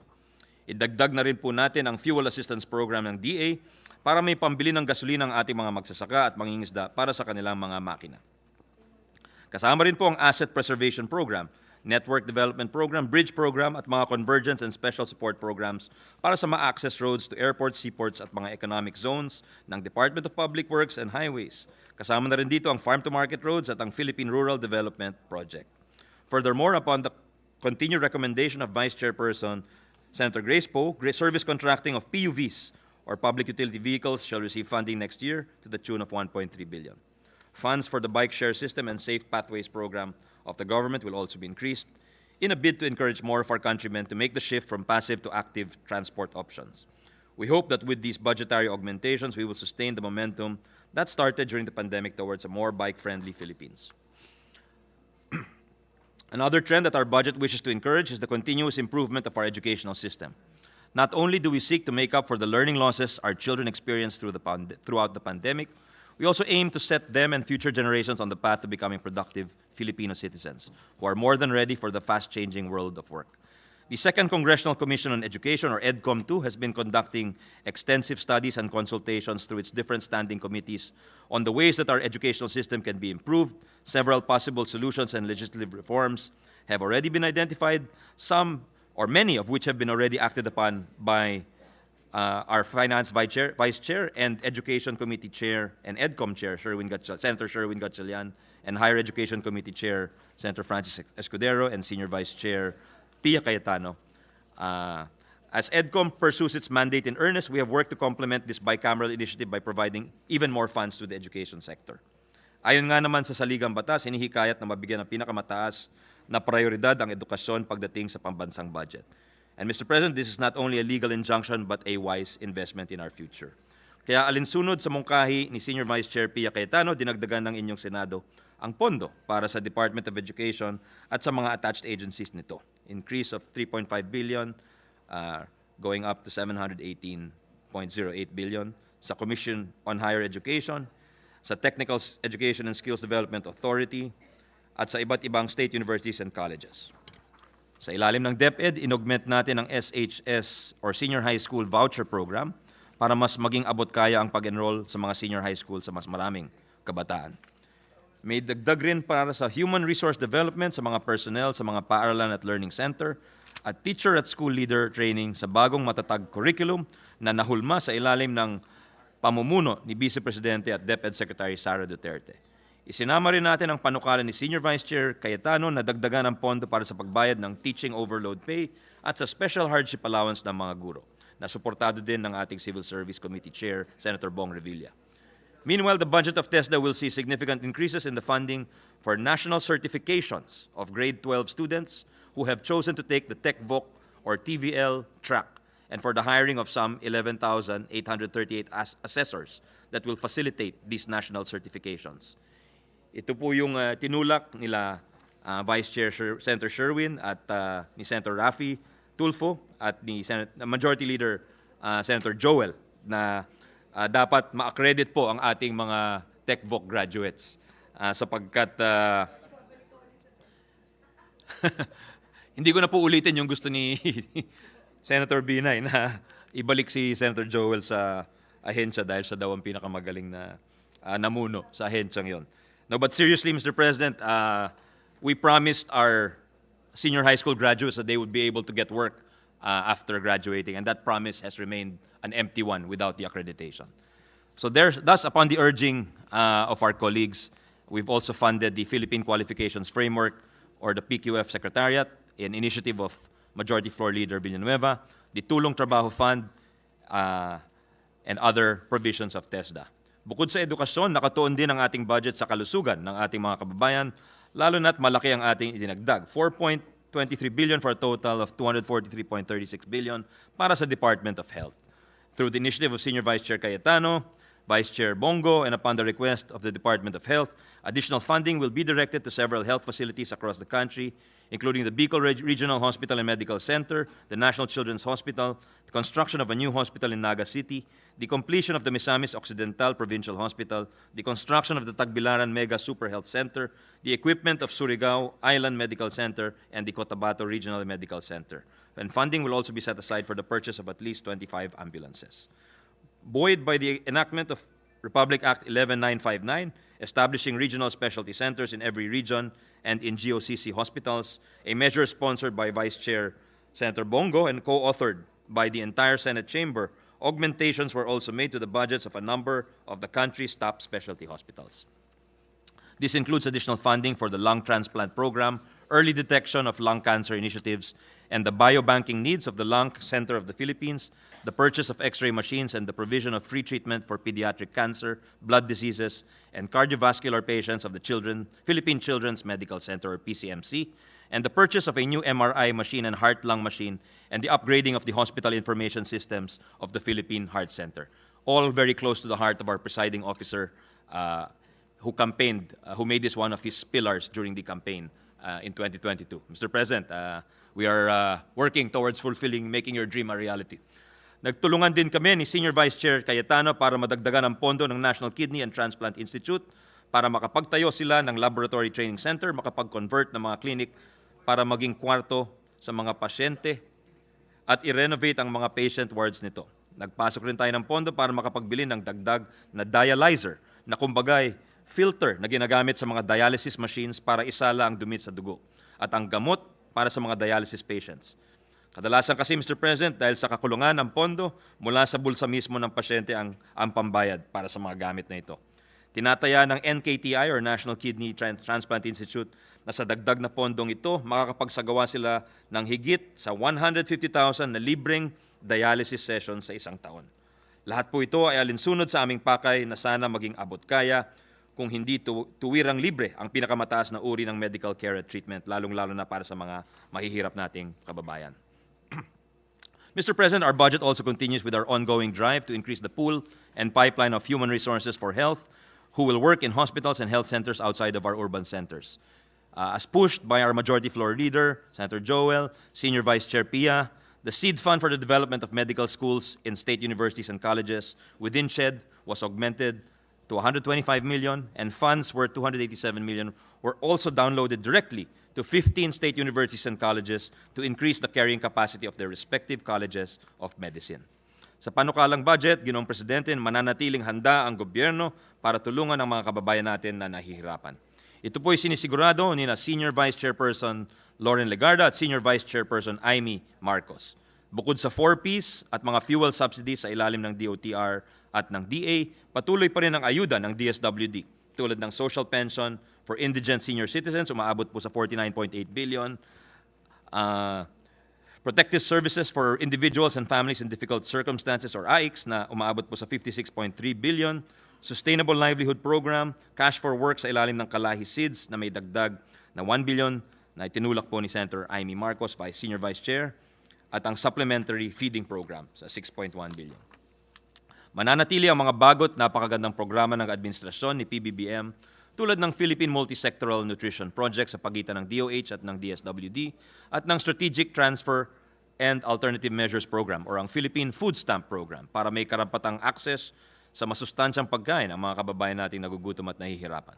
Sa larangan naman ng DOLE, may pondo para sa tupad o sa tulong panghanap buhay sa ating disadvantaged, displaced workers, and DOLE Integrated Livelihood Program at ang Adjustment Measures Program alinsunod sa mungkahi ni Senior Vice Chair and Senate President Pro Temp Lauren Legarda. Tuloy-tuloy rin ang tulong para sa mga nagkakasakit sa pamamagitan ng National Health Insurance Program ng PhilHealth o Medical Assistance to Indigent Patients o MAIP sa ilalim ng DOH at ng mga ospital sa mga nais makapag-aral pero kulang ang pondo para makapag-enroll tulad ng mga voucher program, education, service contracting ng DepEd at ng STUFAPS or Student Financial Assistance ng CHED. Makakaasa rin ang ating mga OFW na kahit nasa ibang bansa po sila, handa ang gobyerno sa pamamagitan ng Department of Migrant Workers na alagaan ang kanilang kapakanan at ipaglaban ang kanilang mga karapatan via the Overseas Employment and Welfare Program and the Overseas Employment Regulatory Program. Sigurado kami na handa ring tumulong sa kanila ang chairperson ng Senate Committee on Migrant Workers, si Senator Tulfo, at ang nag-defend po ng budget ng Department for Migrant Workers, si Vice Chair Senator J.V. Ejercito. Nandyan din po ang Department of Foreign Affairs na handang magbigay ng consular services, assistance to nationals, and legal assistance. Mapaharap man ang mga OFW sa anumang panganib habang nasa ibang bansa, may Emergency Repatriation Fund na nakalaan sa ilalim ng OWA or Overseas Workers Welfare Administration para tulungan silang makauwi sa Pilipinas ng ligtas. At sa pag-uudyok naman ni Vice Chair Senator JV, may dagdag na pondo para sa pagpapatakbo ng OFW Hospital. Kasama rin po dito ang interest subsidy sa ilalim ng Pambansang Pabahay para sa Pilipino program ng Department of Human Settlements and Urban Development o DSUD, pati ang dagdag na pondo para sa capital outlay alinsunod sa rekomendasyon ni Vice Chairperson Senator Risa Hontiveros. May dagdag din na pondo para maimplementa ang Executive Order 34 tungkol sa paggawa at pag-maintain ng inventory ng mga idle lands na maaring gamitin para sa housing. The 2024 budget will also pursue initiatives that enhance the global competitiveness and attractiveness to investors of our economy, aiming in particular to resolve the challenges our industries face in terms of expensive electricity and inadequate infrastructure. With the support and through the initiative of Vice Chairperson Senator Sherwin Gatchalian, the various programs and projects of the DOE, Department of Energy, its attached agencies, and other relevant government offices will be empowered to work in tandem towards lowering energy costs and encouraging a more competitive power industry. Adequate funding shall be provided to programs on renewable energy development, energy efficiency and conservation, alternative fuels and technologies, national rural electrification, under the NEA, missionary electrification, nuclear energy, and oil industry deregulation management. As mentioned earlier, this budget includes a significant outlay as part of the administration's Build Better More program, focused on expanding the golden age of infrastructure. The amounts incorporated in this committee report amount to roughly 5.3% of our GDP or gross domestic product, which is well within the targets of our economic managers. While the government's flagship projects include large-scale railway systems and subways, new airports and seaports, roads, bridges, flood control, the drive to build better more also includes social infrastructure such as water systems, school buildings, public hospitals, health centers, and evacuation centers. Sa budget po na ito, kasabay ng pagsemento ng mga kalye at paliparan, ang paglatag ng mga information superhighway at mga fiber optic cables para maging konektado sa isa't isa ang bawat sulok ng bansa. Under the proposed budget of the DICT, funding shall remain for its key programs such as the free internet Wi-Fi connectivity in public places and SUCS, the National Broadband Plan, the National Government Portal, Increases will be made for subscription expenses and capital outlay of the Office of the Secretary of the DICT, as recommended by Vice Chair Senator Grace Poe. Digitalization and digital transformation are matters of both hardware and software, something which we know the chairperson of the Committee on Science and Technology, Senator Alan Peter Cayetano, is tackling head-on as he discusses the administration's e-governance and e-government bills. Para maging ganap ang Digital Philippines, kailangan din natin tutukan ang karunungan at kakayanan ng ating mga kababayan pagdating sa mga ICT technologies. Dahil dito, nagsumikap ang inyong lingkod para mabigyan ng dagdag na pondo para sa iba't ibang proyekto ng ICT Industry Development Bureau ng DICT, tulad ng Digital Careers Expo, Digital Cities Plus, Raising Awareness and Inspiring the Startup Ecosystem or RAISE, mga Regional ICT Summits, Regional Startup Tailored Empowerment, and the People-Focused Upskilling Project, at among others, Mr. President. Pakay ng mga proyektong ito ay pakilala sa ating mga kababayan ang mga pagkakataon na mabubuksan sa kanila kapag matuto sila sa mga digital na teknolohiya. Mr. President, foremost among the medium-term goals under the administration's PDP or Philippine Development Plan is the generation of more quality, higher-paying jobs across the country, and our proposed budget supports this, and necessary funding shall be provided to the regular programs of the DTI, including those for MSME development, the establishment of negosyo centers, the SITEM, which promotes our local products abroad, the One Town, One Product Next Generation or OTOP, which was institutionalized by Republic Act 11960, sponsored by Finance Vice Chair and Trade Committee Chairperson Senator Mark Villar, and co-authored by several of our colleagues. And the Pondo para sa Pagbabago at Pag-Asenso Program, the Micro-Lending Project of the Small Business Corporation or SB Corp, and we affirm the augmentations made by the House towards the implementation of the Philippine Creative Industry Development Act or PCIDA, a pet measure of our Senior Vice Chairperson, Amy Marcos, and sponsored in the last Congress by our Minority Floor Leader, Senator Coco Pimentel. And then upon the recommendation of Senior Vice Chair Marcos, additional funds were lodged under the Cooperative Development Authority for further assistance to our cooperatives, which are effective creators of wealth and prosperity in the countryside. Napapaloob din po sa ating panukalang budget ang advokasya na matagal na natin isinunulong, Mr. President, ang paniniwala na dapat magsanib puwersa ang bawat sektor ng bansa para suportahan at tangkilikin ang mga tatak Pinoy na produkto at industriya. Kahapon lamang, pinasa po natin on third reading ang ating panukala on Tatak Pinoy at minamandato nito ang gobyerno at ilang representante ng pribadong sektor na bumuo ng isang council na mag-iisip at mag-implementa ng multi-year strategy para paigtingin ang kakayanan ng mga kumpanyang Pilipino para maghain ng mga dekalidad na produkto at world-class na serbisyo. Naglaan po tayo ng pondo sa ilalim ng DTI para masimulan ang pagbubuo nitong Tatak Pinoy strategy habang hinihintay natin ang Kamara na ipasa ang panukala. Bukod dito, nagtabi rin tayo ng pondo para magsagawa ng feasibility study para sa isang small-scale wafer fabrication plant at integrated circuit design lab na matagal nang iminumungkahi ng ating electronics at semiconductor industry.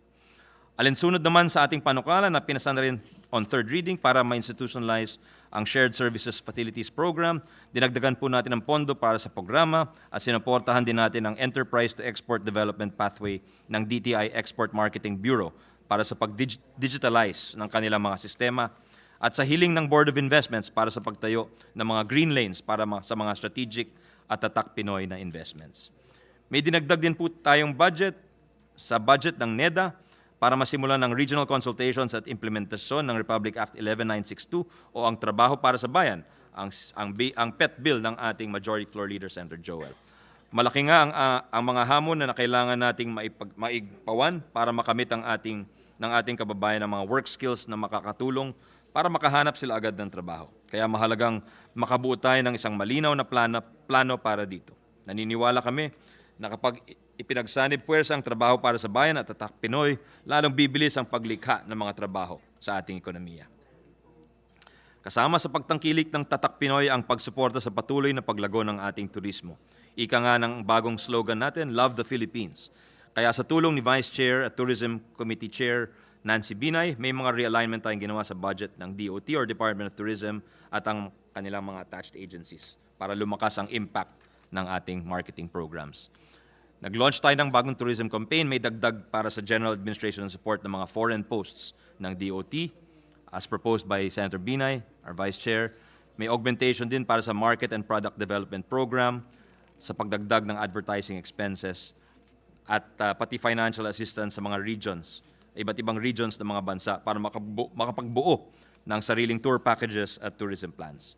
Matutuwa din si Vice Chair Senator J.V. Ejercitos dahil sa rekomendasyon ni Vice Chairperson Binay, magkakaroon ng dagdag na pondo ang Tourism Promotions Board para itanghal sa buong mundo na ang Pilipinas ay napakagandang lugar para sa motorcycle tourism. Nais din lalong pagandahin ang mga tourist attractions natin dito mismo sa Maynila. Kaya sa tulong ni Vice Chair Binay, may dagdag na pondo para sa operations ng Intramuros Administration ng National Parks Development Committee para mas umigting ang kanyang mga ginagawa para manatiling maganda at ligtas ang Rizal Park. Our drive to support the Tak Pinoy industries demands that we also enhance our capabilities to utilize technologies and conduct meaningful research and development.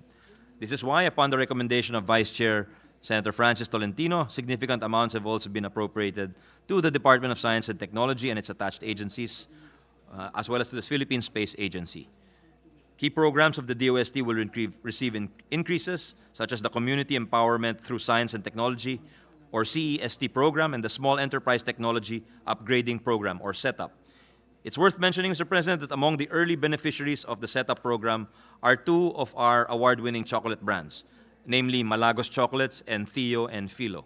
Theirs is a clear example of how technology, when paired with entrepreneurship, business savvy, and ingenuity, can lead to demonstrable success. Meanwhile, with the increases to the budget of the Philippine Space Agency, government agencies will be able to access high-quality satellite images without having to pay the steep subscription fees of foreign-based remote sensing imagery services.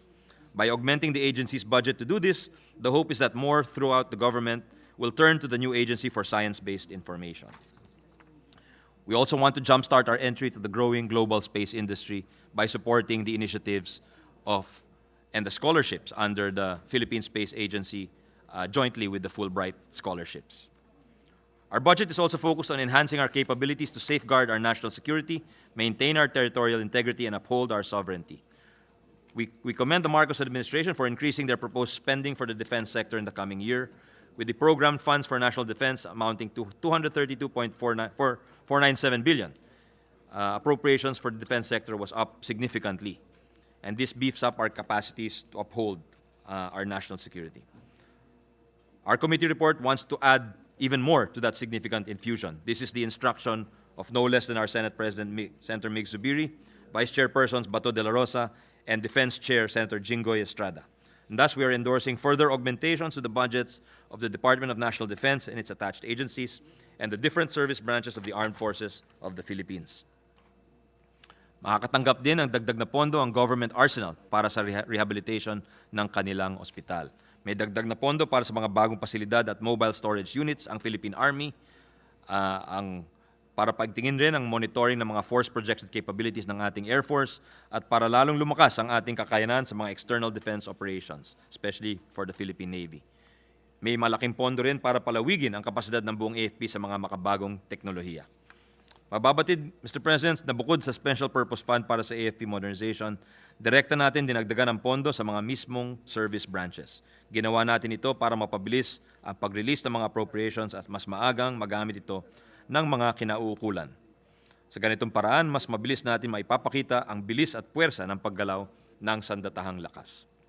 Sa pag-uudyok naman ni Vice Chair Senator Grace Poe, may kawangis na dagdag ang Cybercrime Investigation and Coordination Center or CICC.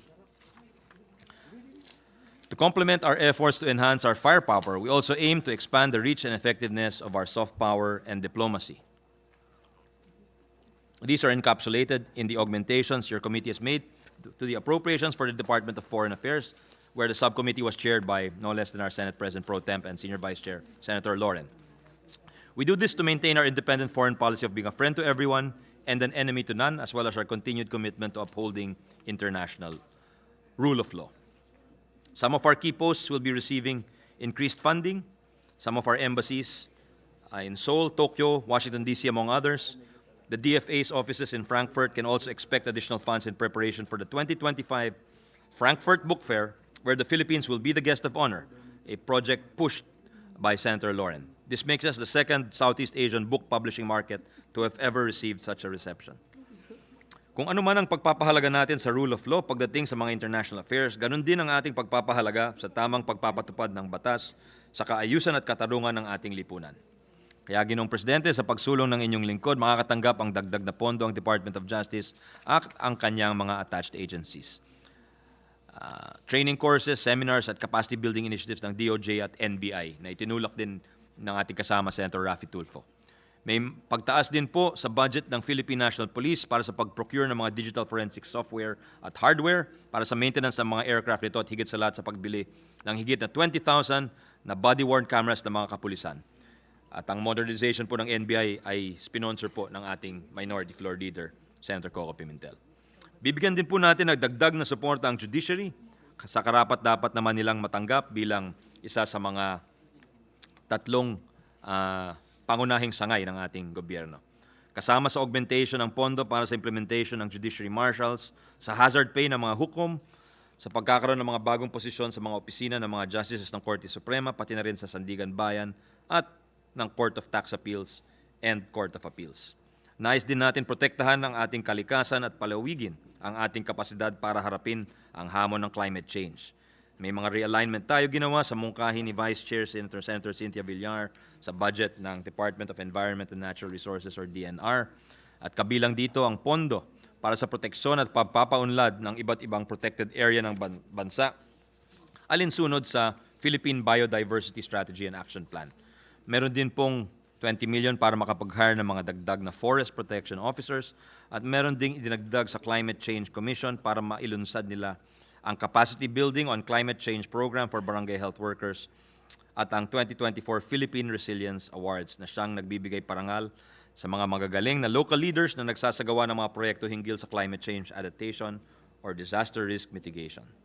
May dagdag na suporta din sa panukalang budget para sa pagpaprotekta at pagtatanghal ng ating culture and heritage na mababatid sa iba't ibang ahensya ng gobyerno.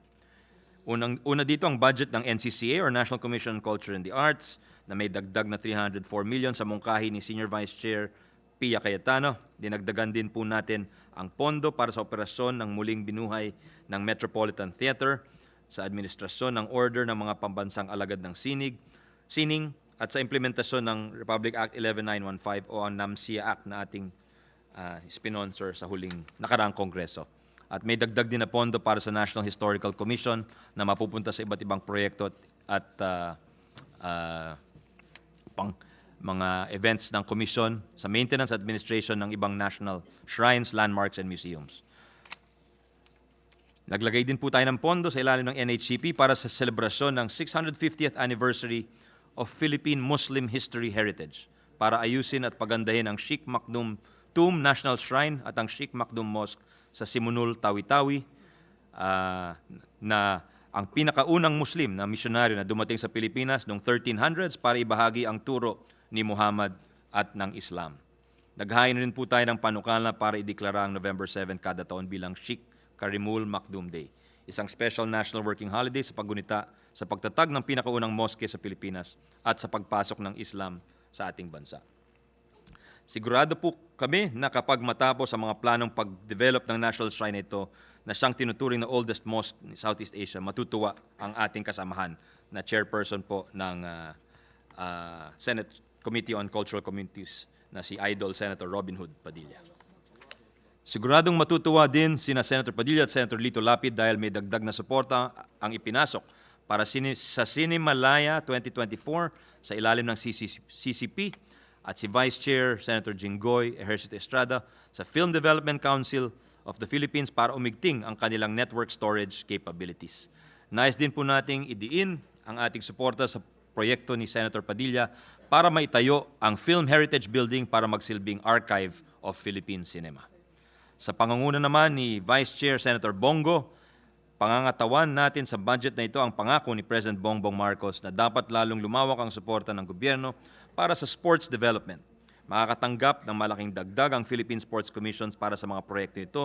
Kasama na dyan ang rehabilitation ng PhilSports Complex, ng Rizal Memorial Complex, ang paghahanda ng ating mga atleta para sa 2024 Olympics, 2024 Winter Youth Olympics, at 2024 Paralympics sa Paris, as well as the Philippine National Games, yung Batang Pinoy na tinutulak po ni Vice Chair Senator Bongo. Through the decades, Mr. President, and in closing, our understanding of what makes a budget virtuous has evolved. At its core, it should serve several purposes. That has not changed. It is to prevent hunger, to keep people healthy, to educate and empower, to provide shelter, to stop hate and ignorance from killing or destroying, to cease the deprivation of property or opportunity, and ultimately to inject our people with hope. We believe that despite some limitations, the budget meets this benchmark, and with our collective improvements and amendments, we have endeavored to make it even better. For we are not here, Mr. President, to simply ratify what the other branch has proposed, but to enhance it, to fill in the gaps, to correct its weaknesses, and cure its shortcomings, to do nothing less than what the Constitution and our constituents expect this August chamber to do. At ano po yun, Ginoong Presidente? Ito ang siguraduhin na bawat hakbang na tahakin ng gobyerno kasama ang pribadong sektor ay patungo sa bagong Pilipinas na pinakamataas sa ating mga pangarap. Maraming salamat sa ating mga kasamahan. Thank you, Mr. President. Thank you very much, a distinguished colleague and sponsor, Chairperson of the Committee on Finance, Senator Sani Angara.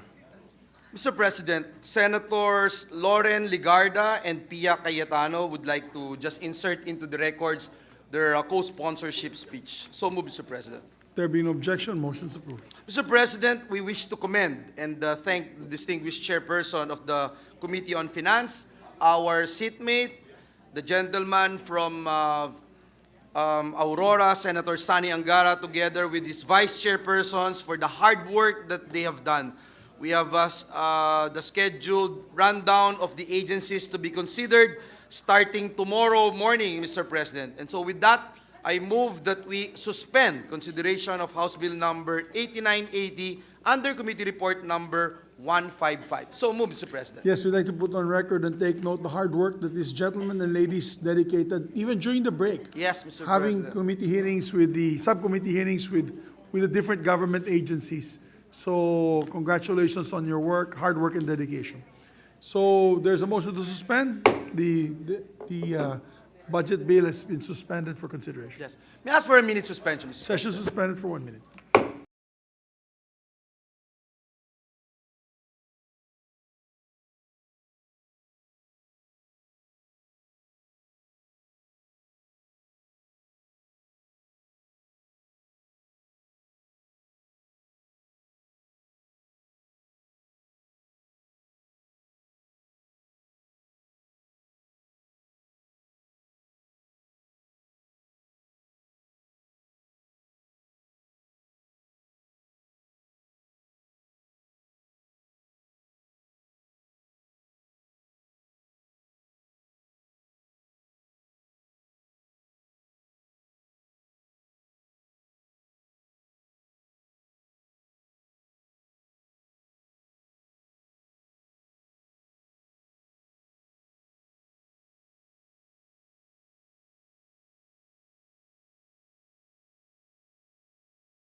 Thank you very much, Mr. President. Mr. President, this juncture, I move that we resume consideration of Senate Bill number 2439 under Committee Report number 120. This is the bill on Philippine Ecosystem and Natural Capital Accounting System, or PENCAS Act. I so move, Mr. President. There being no objection, motion is approved.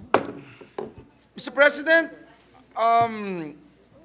with no committee amendments, I move that we open the period of individual amendments. So move, Mr. President. There being no objection, motion is approved. Mr. President, this juncture, I move that we recognize the distinguished lady from Antique, our Senate President Pro Temp, to introduce individual amendments. I so move, Mr. President.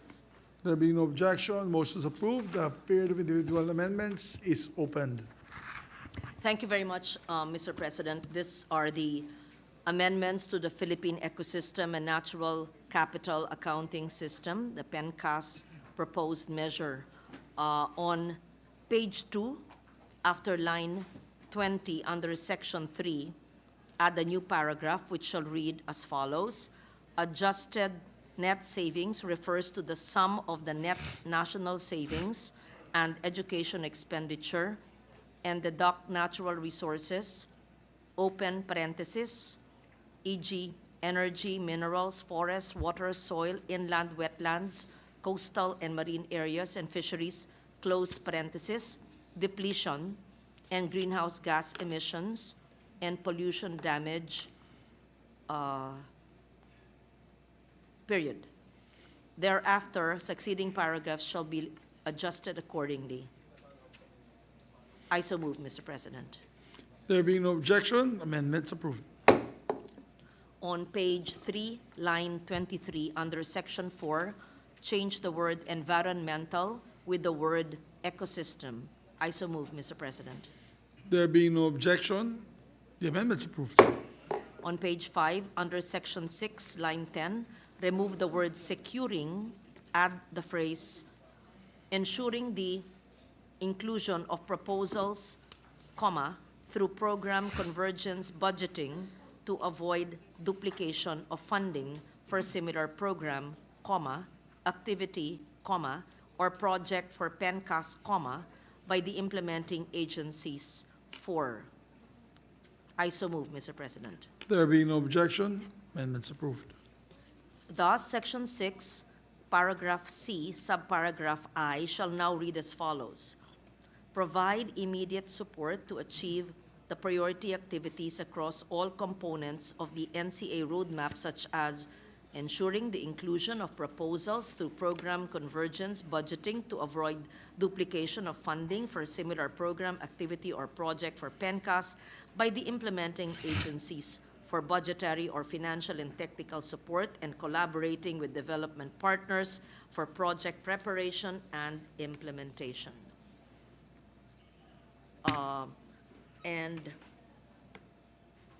Wait 1 minute. That's the next. Yes, I so move, Mr. President. This is on page, This this is is- on page 2. This was on Item number 5. page 5.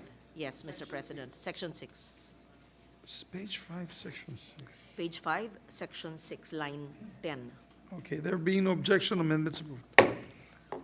Thank you, Mr. President. With an amendment introduced by Senator Joel Vin, would you like to read it? Yes, by the Majority Leader on Extractive Industries Transparency Initiative, page 6, lines 23 to 30. Delete the paragraphs under section 7, paragraph B, up to page 7, lines 1 to 5. Replace it with the following paragraphs, and I read. The DNR shall be responsible for providing NCA data to PSA. The DNR shall ensure the participation of its concerned agencies, bureaus, and attached agencies. It shall spearhead the establishment of site-specific ecosystem accounts. In the Environmental Impact Assessment EIA system, the DNR shall ensure that the natural environment, ecosystem services, and natural capital are framed as opportunities, benefits, or assets that may be put at risk. The DNR shall ensure the wide availability of frameworks, tools, methods, and skills, including but not limited to the Extractive Industries Transparency Initiative, EITI, and the use of available temporal and spatial NCA data in the conduct of EIA. I so move, Mr. President. There being no objection to the amendment, amendment's approved. Thank you, Majority Leader. On page 9, after line 11, add the new section 10, which shall read as follows. Section 10, applicability of other laws. For purposes of implementing the provisions of this act, penalties provided in RA 9485 or the Anti-Red Tape Act of 2007, as amended by RA 11032, or the Ease of Doing Business and Efficient Government Service Delivery Act of 2018, and RA 10625, or the Philippine Statistical Act of 2013, shall apply. Thereafter, succeeding sections shall be adjusted accordingly. I so move, Mr. President. There being no objection to the amendment, amendment is approved. And I believe that Senator Ontiveros also has an amendment. Yes, we'd like to recognize Senator Ontiveros. Salamat kaayo, Mr. President. On or in section 11, which can be found on page 9, after line 27, I propose to add the sentences: the maintenance of nature's vital cycles, functions, and processes ensures the sustainability and health of natural ecosystems. This is in recognition of the fact that there are limits to the ability of these natural ecosystems to regenerate, and that human development that alters or affects them must be sustainable and must allow for their renewal and restoration. I so move, Mr. President. It's a good one, thank you. We accept. There being no objection, amendment is accepted. Salamat kayo, Mr. President. Thank you, Mr. President. On page 9, lines 28 to 29, delete the entire section 12. Thereafter, succeeding sections shall be adjusted accordingly. I so move, Mr. President. There being no objection, amendment is approved. That's all, Mr. President. Yes. May I ask for a minute suspension, Mr. President? Session suspended for 1 minute.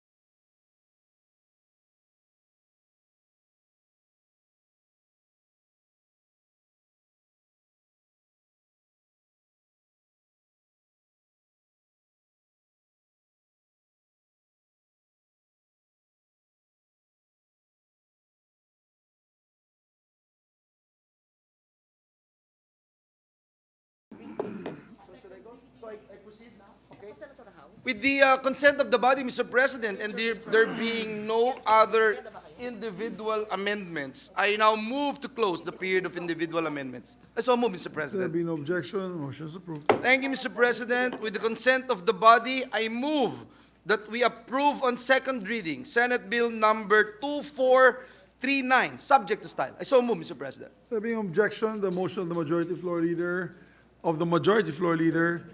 Senate Bill number 2439 is hereby approved on second reading. Thank you very much, Congratulations. Mr. President. Sponsor and Congratulations to our Senate President Pro Temp. I now move that we suspend consideration of Senate Bill number 2439. So move, Mr. President. There being no objection, motion is approved. I would like to thank the Majority Leader for giving this priority and the Senate President and the minority who really thoroughly studied it as well and for giving it full support. While the interpellations of the Minority Leader were not easy for me because it's a very, very technical economic, finance, and statistical measure which has been pending for 20 years. It's difficult. This has been passed on third reading by the House of Representatives, and this has been a 20-year pending measure by Congress. So it is a very big accomplishment under your leadership. And I also eagerly await the amendments, further enhancements of Senator Pia Cayetano, which I will eventually accept during BICAM. But thank you for this, Mr. President. I know I can see the cringe in your eyebrows because it's not an easy measure.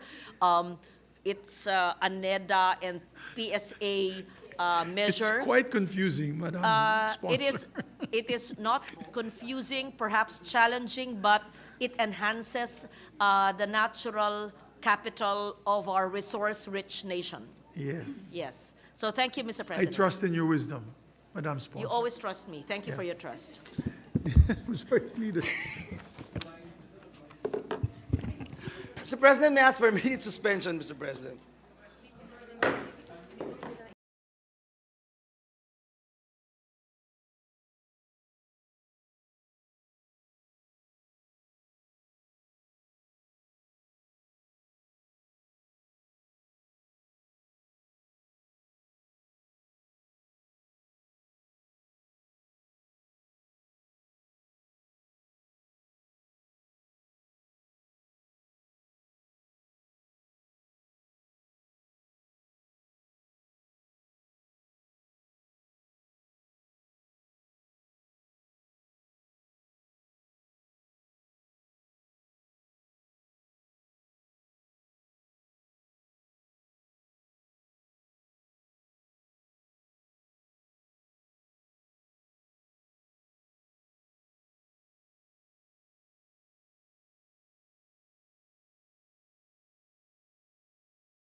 Thank you very much, Mr. President. Mr. President, this juncture, I move that we resume consideration of House Bill number 1028 under Committee Report number 77. This is the bill converting the Sawang Makalas Road in the province of Romblon into a national road.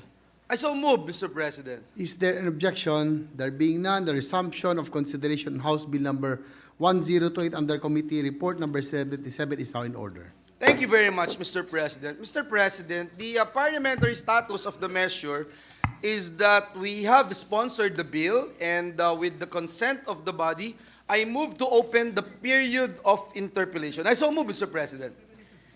Hearing no objection, period of interpellation is now in order. Mr. President, this juncture, I move that we recognize the sponsor of the measure, Senator Ramon Bong Revilla Jr., and to interpellate our minority leader, Senator Aquilino Coco Pimentel III. So move, Mr. President. The sponsor, Senator Ramon Bong Revilla, is recognized, as well as our minority leader, Senator Aquilino Coco Pimentel. Thank you, Mr. President. Mr. President, DPWH Department Order 133, Series 2018 list the recommended characteristics for conversion of local roads into national roads. But this DO is primarily for administrative conversion. Come again? Thank you. Meaning the DPWH itself. Okay. Thank you, Mr. All right, President. Yes. Mr. President. The answer came before my question. So with the permission Advance, of our huh? sponsor, we will do this calmly, Mr. Okay. President. Sige. So, Mr. President, the nature of this House bill, Mr. President, is a conversion of a local road into a national road. That's correct, Yes, Mr. so President. this is one of the many which are pending or which are still to come. And what kind of a local road is this, Mr. President? Are there different kinds of local roads? It is a collector road, Mr. President. What is that? Is that a barangay road or a municipal road or provincial road, Mr. President? Ganun ba yun, mga local? It's a local road, Mr. President, Just go. And being converted to a national road. Yes. Mr. and being converted into national road. Yes, Okay, it collects and deliver the traffic to and from local streets and arterials. The speed limit usually ranges between 35 kilometers to 55 kilometers. Pedestrians are allowed to cross only at intersections. Parking can be allowed except at peak times. Sige po. Being a local road, meaning to say this was built with local funds by what level of the LGU, Mr. President?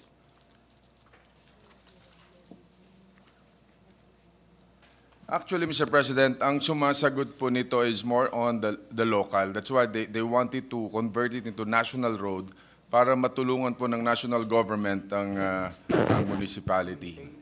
Yung usually that they cannot afford.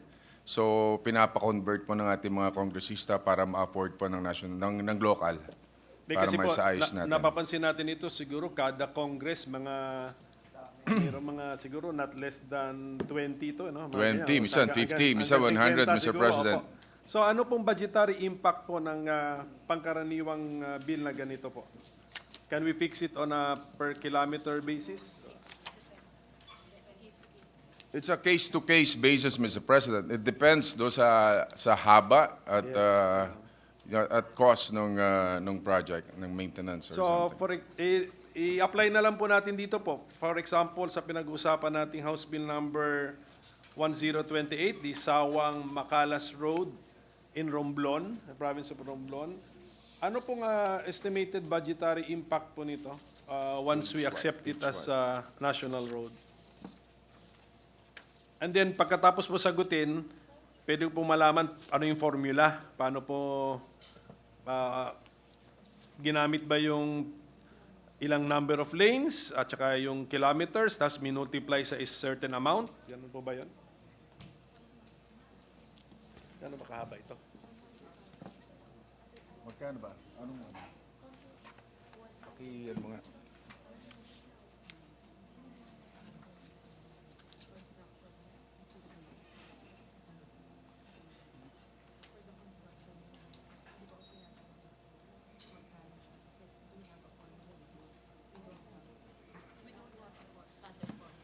Actually, Mr. President, we don't have a standard formula on this.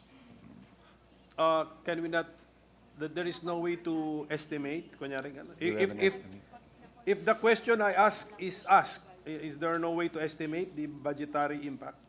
Well, pag na-convert na po natin, usually, Mr. President, sa kanila bibigyan ng estimate. But maybe we can give you information after we have to Kasi po, approve the measure. pagka meron na tayong parang working formula, ma-apply na natin sa, hindi naman kailangan maging eksakto, but at least we know, di ba, kung sa isang million. We will get the information, Mr. President, and Sige we will po. let you know. And these are, since these are existing roads, in effect, ang budgetary impact nito, ano na, more on repair or Maintenance. or maybe That's some, correct. maybe some rehabilitation siguro. That's no? correct, Okay, Mr. so President. Thank you for that, Mr. President. So, I believe that there are standards or criteria which are necessary before a local road can be converted into a national road. So, if the sponsor can mention at least the most important criteria. And then, next question, of course, the follow-up question is if the standards were followed or observed, Mr. President. The road conversion guidelines, Mr. President, the local road shall comply with at least one of the DPWH road functional classification criteria. At least one. Should be, this focuses on functionality of a road in relation to the national road network. Number 2, technical requirements, road right-of-way, 20-meter right RROW, 15-meter in highly urbanized areas RROW, be registry of deeds and or DNR certification to ensure DPWH that there will be no expense from its part for any claims for the payment of the RRW that may arise therefrom. And district engineer certification that the road is within the DPWH standards of at least 20-meter RROW. That is with at least 6-meter carriageway with gravel surfacing. And that is in maintainable condition, Mr. President. So our committee, just for the education of this representation, Mr. President, so our committee in the Senate, we have a checklist, parang ganon. So each and every bill converting a local road to a national road, for as long as all of the boxes, the required boxes are checked, then Yes, then Mr. President. Out of the measures under consideration, 3 are not in conformance with the DPWH guidelines, and thus they are seeking our chamber's assistance for legislative approval. Ang sinasabi po kasi ng DPWH, hindi po pasok sa mga examples nila, mga maaring ma-convert into national roads, yung mga panukalang under consideration ngayon. Pero, sa naganap po nating public hearing, naniniwala po ang inyong komite na justify naman po ng mga proponents ang conversions ng kalsada. Case-to-case basis po kasi dapat kapag ang usapin ay mga kalsadang pinakikinabangan naman, hindi lang ng mga lokal, ang mga lugar na yan, kundi maging mga dayuhan, no? Mga turista. Ito pong Sawang Macalas Road po, ang makikinabang dyan ay yung mga estudyante sa mga malalayong nayon na gustong makapag-aral sa Romblon State University. So malaking bagay po yan. This road shortens the travel time from the farthest barangays to the Romblon State University. At pinaikli din po ang travel time nila mula sa mga ports patungo sa tourist areas. So yun po, Mr. So, President. Parang sa sagot po ng ating sponsor, parang sa functionality test, ano siya? Pasok. Pasado. That's correct, Opo. Mr. President. Pero ito po bang mga criteria na nabanggit ng ating sponsor ay nakabase sa batas o nakabase lamang sa isang administrative issuance, Mr. President? Pasok po ito sa department order So it's ng it's DPWH. an administrative issuance. That's Mr. correct, President. Mr. President. Kaya nga, precisely. Walang batas. Walang batas na ganun ka-specific as to the criteria or standards. Exactly, nasa sa atin po. Siguro ang meron sa batas is the delegation to the department or to the secretary to issue the standards. That's Apa, correct, okay. Mr. President. Kaya nga, kahit na hindi, let us say, hindi present lahat nung hinahanap ng department order, kung batas na ang nagsasabing national road na siya, it supersedes the requirements of the department order.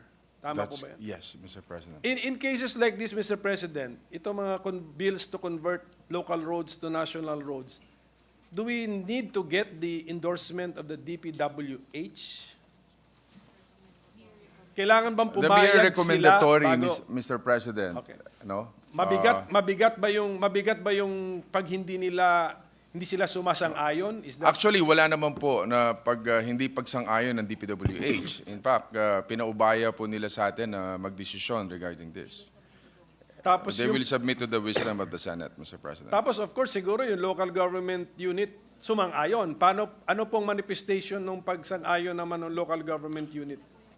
In fact, sila po ang proponent, Mr. President. Even the mayors, the congressmen. Is there an ordinance or a resolution issued by the local sanggunian involved?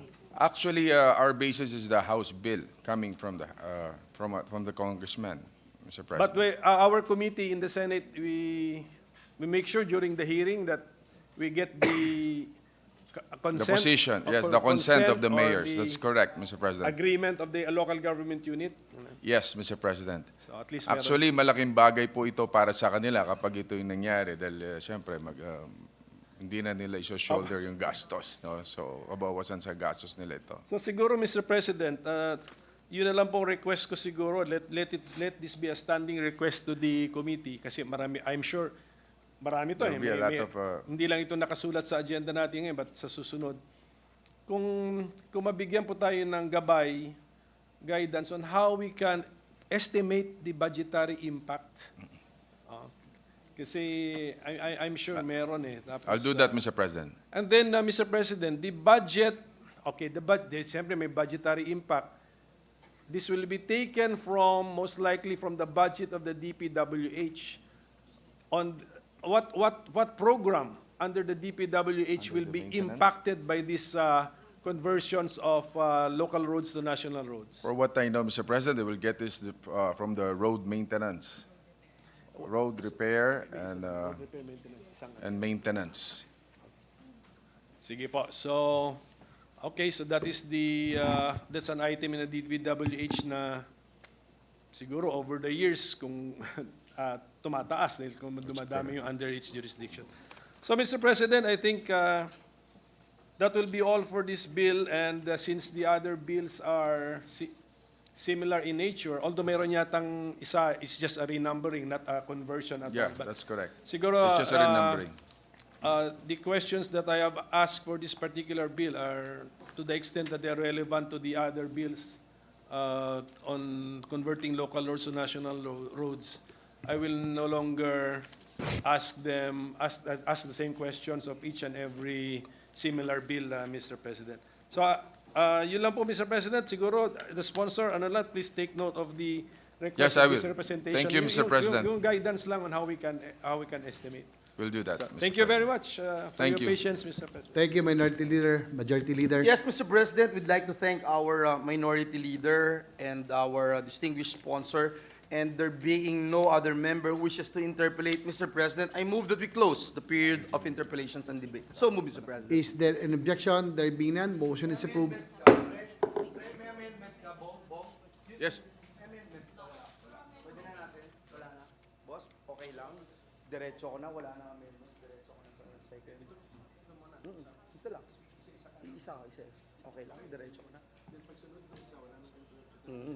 Yes, because it's... Thank you, Mr. President. With that and with the consent of the body, I move to open the period of amendments. Is there an objection? There being none, motion is approved. Mr. President, there are no committee amendments. I move that we open the period of individual amendments. So move, Mr. President. Is there an objection? There being none, motion is approved. Mr. President, move that we recognize the sponsor of the measure if there are any individual amendments. There are no amendments, Mr. With President. that, Mr. President, and no other individual amendments, I move to close the period of individual amendments. So move, Mr. President. Is there an objection? There being none, motion is approved. Mr. President, this juncture, and with the consent of the body, I move that we approve on second reading House Bill number 1028. I so move, Mr. President. Is there objection? There being none, motion is approved. House Bill number 1028 is approved on second reading. Thank you, Mr. President. Congratulations to Senator Bong Revilla. Move that we suspend consideration of House Bill number 1028. So move, Mr. President. Is there objection? There being none, motion is approved. Mr. President, this juncture, I move that we resume consideration of House Bill number 1029 under Committee Report number 78. This is the bill converting Barangay Tugis to Barangay Tugdan National Road in Romblon. So move, Mr. President. Is there an objection? There being none, resumption of the consideration of House Bill number 1029 under Committee Report number 78 is now in order. Thank you very much, Mr. President. The parliamentary status of the measure is that we have sponsored the bill, and with the consent of the body, I move that we open the period of interpellations and debate. So move, Mr. President. Hearing no objection, period of interpellation is now in order. Thank you, Mr. President. As stated a while ago by our distinguished minority leader, he has no more question regarding this particular measure, and there being no other member who wishes to interpellate, I move that we close the period of interpellations and debate. Is there objection? There being none, period of interpellation is hereby closed. Move that we open the period of amendments. So move, Mr. President. Is there objection? There being none, motion is approved. With no committee amendments, I move that we close the period of committee amendments and open the period of individual amendments. Is there no objections? Motion is approved. Mr. President, I move that we recognize the sponsor of the measure, Senator Bong Revilla Jr., for if there's any individual amendments. No individual amendments. With that, Mr. President, I move that we close the period of individual amendments. So move, Mr. President. Is there objection? There being none, motion is approved. Mr. President, with the consent of the body, I move that we approve on second reading House Bill number 1029. So move, Mr. President. Is there an objection? Hearing none, the motion is approved. House Bill number 1029 is approved on second reading. Thank you, Mr. President. I move that we suspend consideration of House Bill number 1029. Is there objection? There being none, motion is approved. In conjunction, Mr. President, I move that we resume consideration of House Bill number 1030 under Committee Report number 79. This is the bill converting the road on Sitio Boliganay to Sitio Cabaliwan, National Road in Romblon. Cabaliwan. Is there an objection? There being none, resumption of consideration on House Bill number 1030 under Committee Report number 79 is now in order. Mr. President, the parliamentary status of the measure is that we have sponsored the bill, and with the consent of the body, I move to open the period of interpellation. Hearing no objection, period interpellation is now in order. Mr. President, I was being tempted to ask why it is being converted from Sitio Boliganay to Sitio Cabaliwan, but everyone has the right to do so. So I will no longer ask any question, and no member wishes to interpolate the measure. I move that we close the period of interpellations and debate. Is there objection? Hearing none, motion is approved. Thank you, Mr. President. With the consent of the body, I move to open the period of amendments. Is there objection? There being none, period of amendment is hereby open. There are no committee amendments. I move that we open the period of individual amendments. So move, Mr. President. Is there objection? There being none, motion President, is I approved. move that we recognize the sponsor of the measure, Senator Bong Revilla Jr., if there are any individual amendments. No individual amendments, Mr. With President. that, Mr. President, I move that we close the period of individual amendments. Is there objection? Hearing none, motion is approved. Mr. President, with the consent of the body, I move that we approve on second reading House Bill number 1030. I so move, Mr. President. Is there any objection? Hearing none, the motion is approved. House Bill number 1030 is approved on second reading. Thank you, Mr. President. I move that we suspend consideration of House Bill number 1030. Is there objection? Hearing none, motion is approved.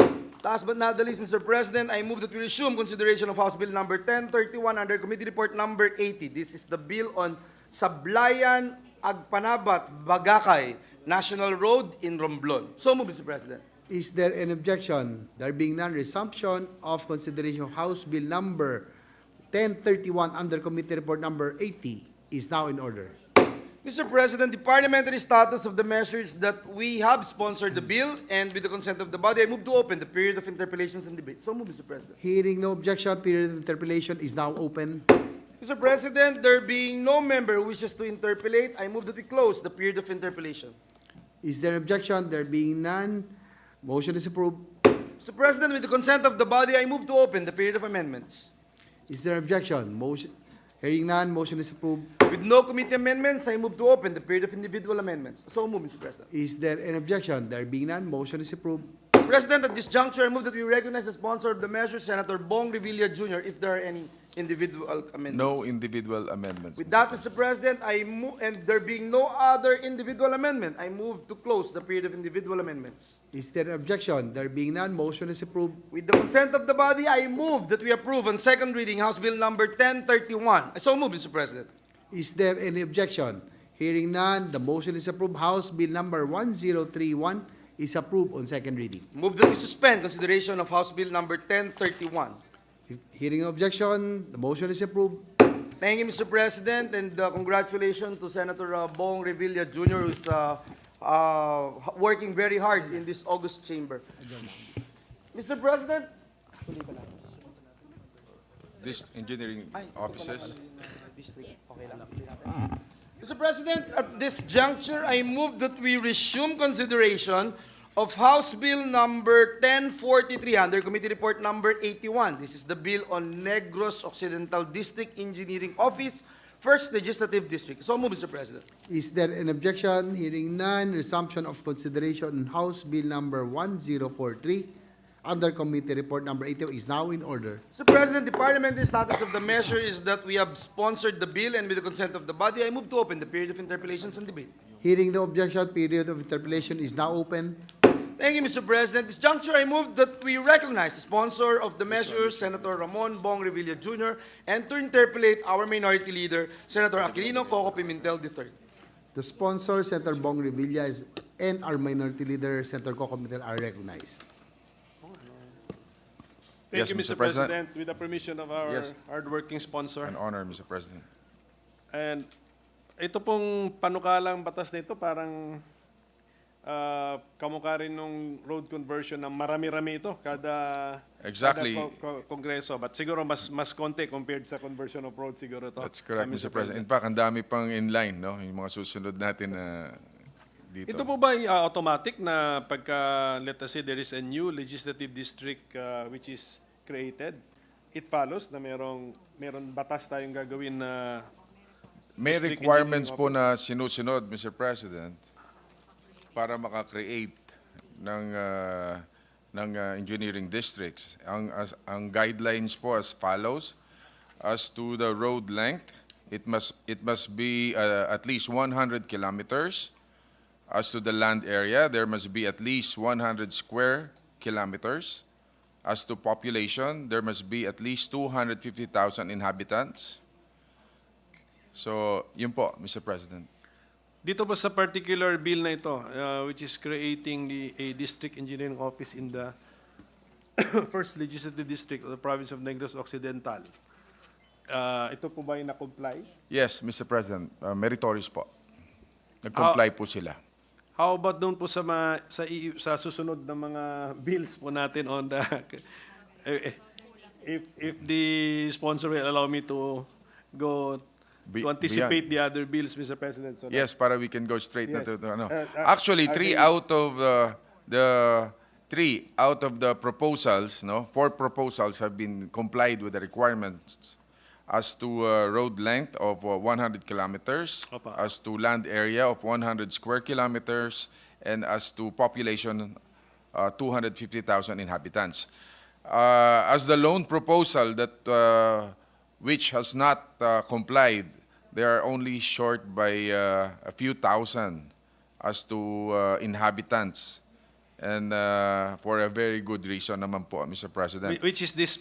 This is House Bill number 7508 under Committee Report number 83 sa 2nd District ng Southern Leyte. Opo. As to population naman po, ang usapan dito ay dahil bagong distrito po sila ng 2nd District na nalikha lamang noong 2019.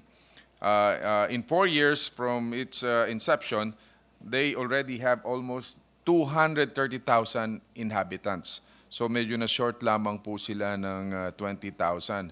So kung bibigyan lang po natin si konting panahon, dahil kung aantayin pa ho natin yun pakiusap nila, baka medyo maantala yung kanilang development po doon, infrastructure development sa kanilang lugar.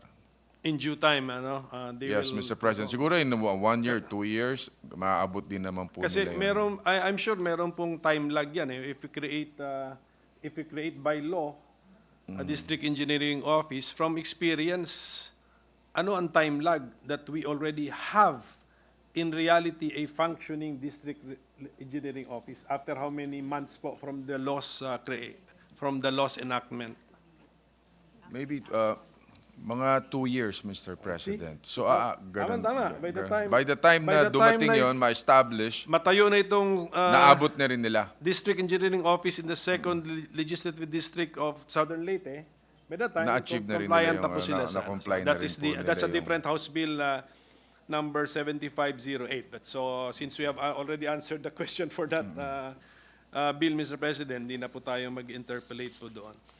So it looks like, and I'm glad that the DPWH seems to be stricter when it comes to recommending Yes, actually, they're or very strict, agreeing to the creation of district engineering offices, Mr. President. That's correct, Mr. President. Ano bang epekto po nito? When we create a new district engineering office, anong epekto? How is life going to be easier or more convenient in that particular place, Mr. President? Mas mabilis ang access nila sa services, no? Pag meron silang sariling engineering districts and mas mabilis yung response. Yan. May sarili silang Ito pong budget. district and- engineering office ay bibigyan ng mga equipment, ganun po ba yan? That's correct, Kanya-kanya. Mr. President. There- May kanya There are no two district engineering offices sharing sharing, no. sharing equipment? No, Mr. President. Magkakaroon sila ng sarili nilang So- MOEs or something. Personnel. Plus Kaya staffing mas pattern. mabilis po That's ang galaw nila sa Which bawat leads me to lugar. my next question, which is the budgetary impact. For every district engineering office we create, what is our Budgetary- expected budgetary impact, Mr. President? Yeah, budgetary requirements for additional DEO, Mr. President. Personal services is 28,449,000. Maintenance, MOE expenses is 1,460,000. Capital outlay, 52,500,000. Mr. President, total of 82 million. Plus, 409, estimate. Okay, so yes, yan ang ating parang working figure natin. That as legislators, we should be aware that every time we create a new district engineering office, at least 82 million 82 million pesos per engineering will district. be justified as an additional expense in the national budget, Mr. President.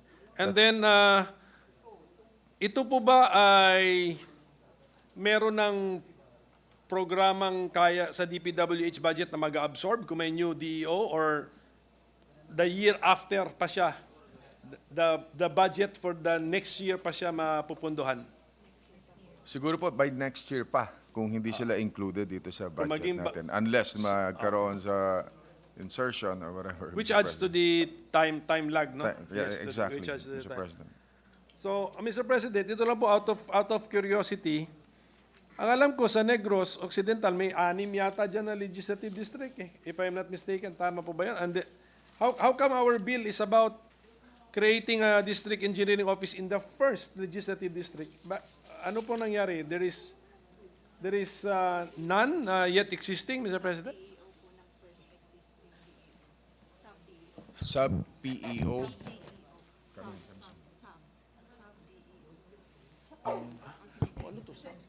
Bali, ang kine-create po natin, Mr. President, is sa sub-DEO. DEO. Ng first DEO. Meron pa lang. So, sorry, Mr. President. So maybe our title needs to be. The title gives us the impression that we are creating a district engineering office. We are actually creating a district We're engineering creating a office. sub-DEO. Sub- It's- So, bakit may sub tayo? Can I ask for a minute suspension? A minute Mr. President? suspension, Mr. President. Session suspended.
Issue.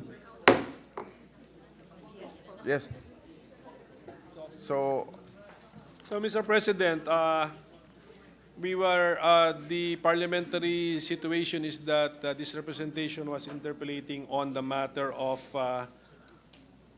this House Bill number 1043, an act creating a district engineering office in the first legislative district of the province of Negros Occidental and appropriating funds therefore.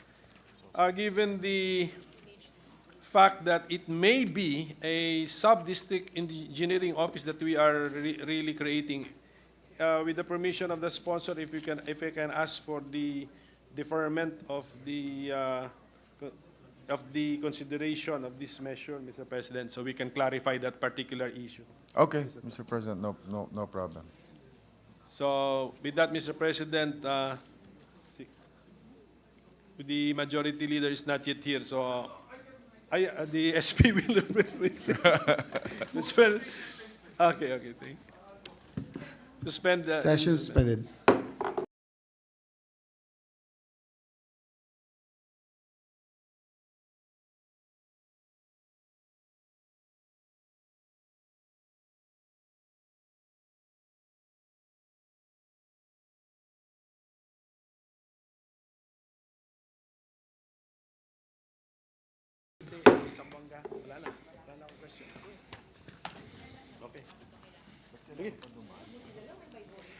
Mr. President, I move that we suspend the consideration of House Bill number? House Bill number 1040 under Committee Report number 81. I so move, Mr. President. There being no objection, motion is approved. Mr. President, I move that we resume consideration of House Bill number 7234 under Committee Report number 82. This is the bill on Cebu 1st, 2nd, 3rd, and 4th district engineering offices. I so move, Mr. President. This is item number 7, no? Item number 7. Yes, there being no objection, motion is approved. Mr. President, parliamentary status of this bill is that we have sponsored the measure with the consent of the body. I move that we open the period of interpellation. There being no objection, motion is approved. Mr. President, I move that we recognize the sponsor of the measure, Senator Bong Revilla, and to interpret our minority leader, Aquilino Cocmentel. No more. Since there are no more, the minority leader said that he We will thank no the longer minority leader interpellate. for no longer interpolating. Yes. So may we close the period of Yes, interpellation? Mr. President, there being no other member who wishes to interpellate, I move that we close the period of interpellation. There being no objection, motion is approved. Mr. President, with the consent of the body, I move to open the period of amendments. There being no objection, motion is approved. With no committee amendments, I move that we open the period of individual amendments. There being no objection, motion is approved. I move that we recognize Senator Ramon Bong Revilla for individual amendments. No individual amendments. No amendments, so No therefore amendments. we should close the period of amendments, the majority leader. Yes, with no other individual amendment, I move to close the period of individual amendments. There being no objection, motion is approved. Mr. President, with the consent of the body, I move that we approve on second reading House Bill number 7234. I so move, Mr. President. There being no objection, motion is approved. House Bill number 7234 is approved on second reading. I move that, Mr. President, I move that we suspend consideration of House Bill number 7234. There being no objection, motion is approved. Mr. President, I move that we resume consideration of House Bill number 7508 under Committee Report number 83. This is the bill creating the District Engineering Office in the 2nd Legislative District of Leyte. I so move, Mr. President. There being no objection, motion is approved. Mr. President, the parliamentary status of this bill is that we have sponsored the measure with the consent of the body. I move to open the period of interpellation. There being no objection, motion is approved.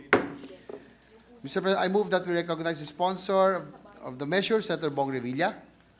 And we'll ask, there is no interpolation. Since the minority leader said that he will no longer interpellate, therefore, I move that we close the period of interpellation. There being no objection, motion is approved. Mr. President, with the consent of the body, I move to open the period of amendments. There being no objection, motion is approved. May we ask the sponsor if there are any amendments? No amendments, Mr. President. Therefore, let's close the period of amendments, Your Honor. Yes, Mr. President, since there are no more individual amendments, no committee amendments, I move that we close the period of amendments. There being no objection, motion is approved. Mr. President, with the consent of the body, I move that we approve on second reading House Bill number 7508. I so move, Mr. President. There being no objection, House Bill number 7508 under Committee Report number 83 is approved on second reading. Mr. President, I move that we suspend consideration of House Bill number 7508. Consideration of measures to suspend.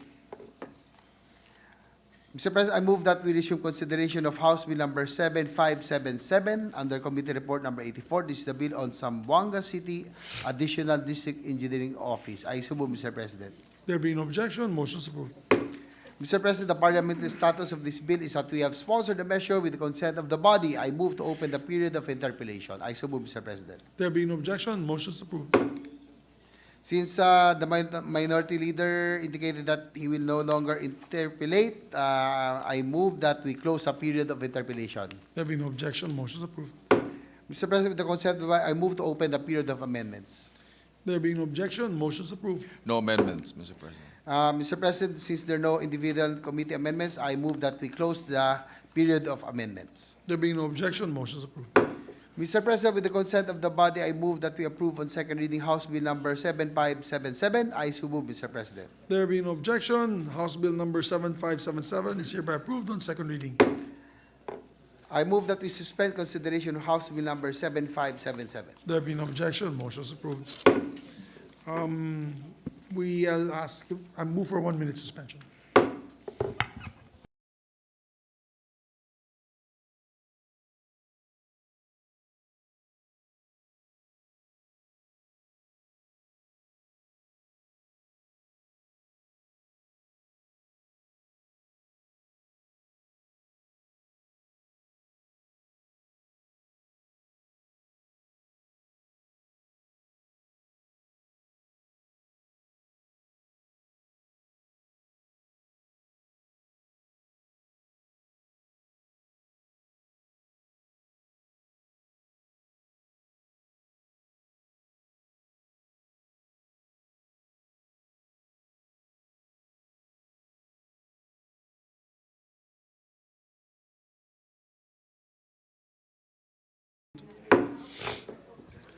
Mr. President, yes. I move that we transfer from the calendar for ordinary business to calendar for special orders. Committee Report number 139 on Senate Bill number 2451. This pertains to the Ligtas Pinoy Centers Act. I so move, Mr. President. There being no objection, motion is approved. Mr. President, I move that we consider Senate Bill number 2451 under Committee Report number 139. There being no objection, motion is approved. We ask the Secretary to read the title of the measure. An act establishing evacuation centers for every city and municipality and appropriating funds therefore. Mr. President, to sponsor the measure, may we recognize Senator Jinggoy Estrada, the chairperson of the Committee on National Defense and Security, Peace and Unification and Reconciliation, to deliver his sponsorship speech. Their distinguished colleague from San Juan, no other than Senator Jinggoy Estrada, is recognized. Thank you, Mr. President. Thank you, good brother. Mr. President, distinguished members of this august chamber, ladies and gentlemen, as your chairperson of the Senate Committee on National Defense and Security, Peace, Unification, and Reconciliation, I have the honor of sponsoring Senate Bill 2451 under Committee Report number 139, or an act establishing evacuation centers for every city and municipality and appropriating funds therefore.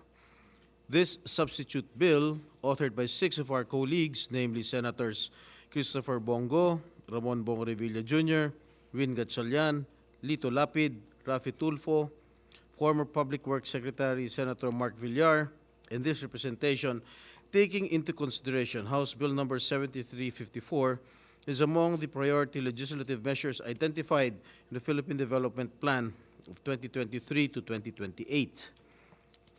In the World Risk Index 2022, which assessed the disaster risk for 193 countries, Philippines was identified as the country with the highest disaster risk, followed by India and Indonesia. The report measured the country's disaster risk from 2 main factors of exposure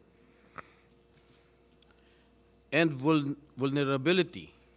We ranked also 4th among the 193 countries with the highest exposure to earthquakes, tsunamis, cyclones, coastal and riverine floods, drought, and sea level rise, as we are only behind China, Mexico, and Japan, which comprise the top 3.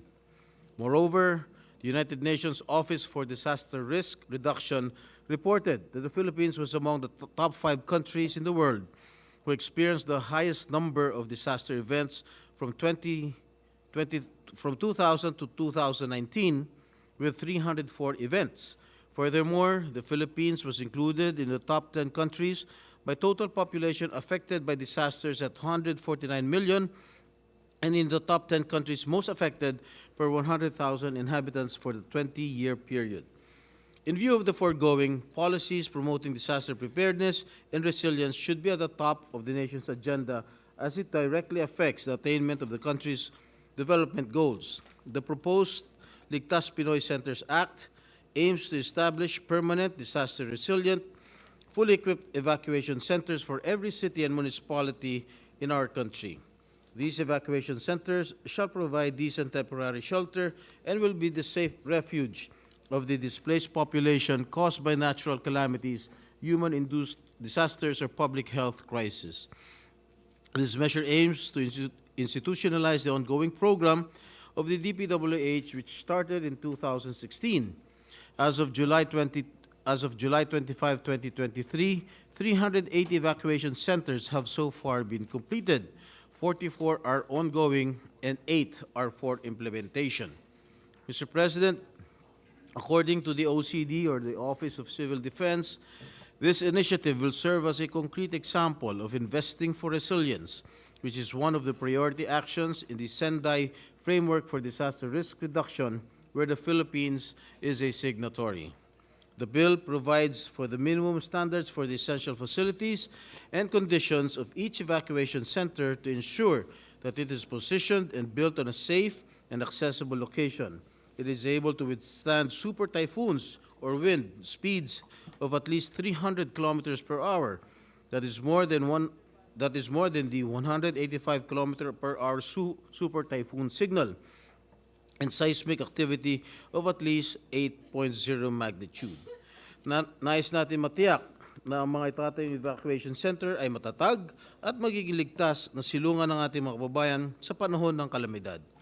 Sa assessment na isinagawa ng International Organization for Migration at UNICEF noong 2014, isang taon matapos ang hagupit ni Super Typhoon Yolanda, napag-alamang 8% na lamang o 53 evacuation centers mula sa kabuuang 634 evacuation centers sa Eastern Samar ang mapapakinabangan pa, habang ang 166 ay tuluyang nasira at 415 ang hindi nagagamit dahil sa matinding pinsala. The catastrophic damage to these evacuation centers caused numerous deaths and injuries due to substandard construction, extreme winds, and surges. Ayaw na po nating maulit ito.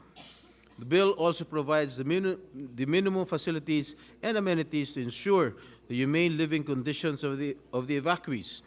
Kabilang po dito ang mga sleeping quarters, shower at toilet facilities, kitchen at food preparation and dining areas, healthcare station, women and child-friendly spaces, standby power for lighting and operation of medical and communication equipment, at iba pa. According to the country's midterm report on the implementation of the SFDRR, or the Sendai Framework for Disaster Risk Reduction, while LGUs are able to enforce preemptive and forced evacuations, only about 62% of them have evacuation centers with minimum facilities. And most active evacuation centers have limited facilities, which pose challenges to the living conditions of persons affected by disasters. Under our committee report, the DPWH shall be tasked with the construction of the evacuation centers and the upgrading and conversion of existing structures into permanent evacuation sites. Another important aspect of this legislation is the provision on the prioritization in the establishment of the Ligtas Pinoy centers, taking into account the absence of an evacuation center in a given LGU and its susceptibility, exposure, and vulnerability to hazards and readiness in implementing the construction thereof. The prioritization criteria or checklist shall prevent duplication and waste of our limited resources. Site inspections conducted by a technical working group organized by the National Disaster Risk Reduction and Management Council revealed that some LGUs received 2 or more evacuation centers, while some who are more at risk from disaster were not able to get support. As seen in this map of the Bicol region provided by Agap Banta, a network of NGO and disaster risk reduction experts, there are a number of municipalities with high to very high risk, that is shown in the red color, and even those with moderate risk, shown in yellow, which do not have permanent evacuation centers, while municipalities with very low to low risk already have theirs. Kailangan po natin ng isang maayos na sistema na siyang tutukoy kung anong bayan ang siyang nangangailangan at dapat unayang mabigyan ng suporta sa pagkakaroon ng sarili nilang evacuation centers. The evacuation centers will then be turned over to the LGUs, who shall be in charge of the maintenance, operation, and management of such. Local governments may prescribe guidelines on the utilization of the structures, perhaps as civic centers or as multipurpose buildings when they are not used during disasters. Finally, construction of permanent evacuation centers addresses the frequent disruption of learning of our students, as classrooms were usually the go-to sites for displaced families affected by disasters.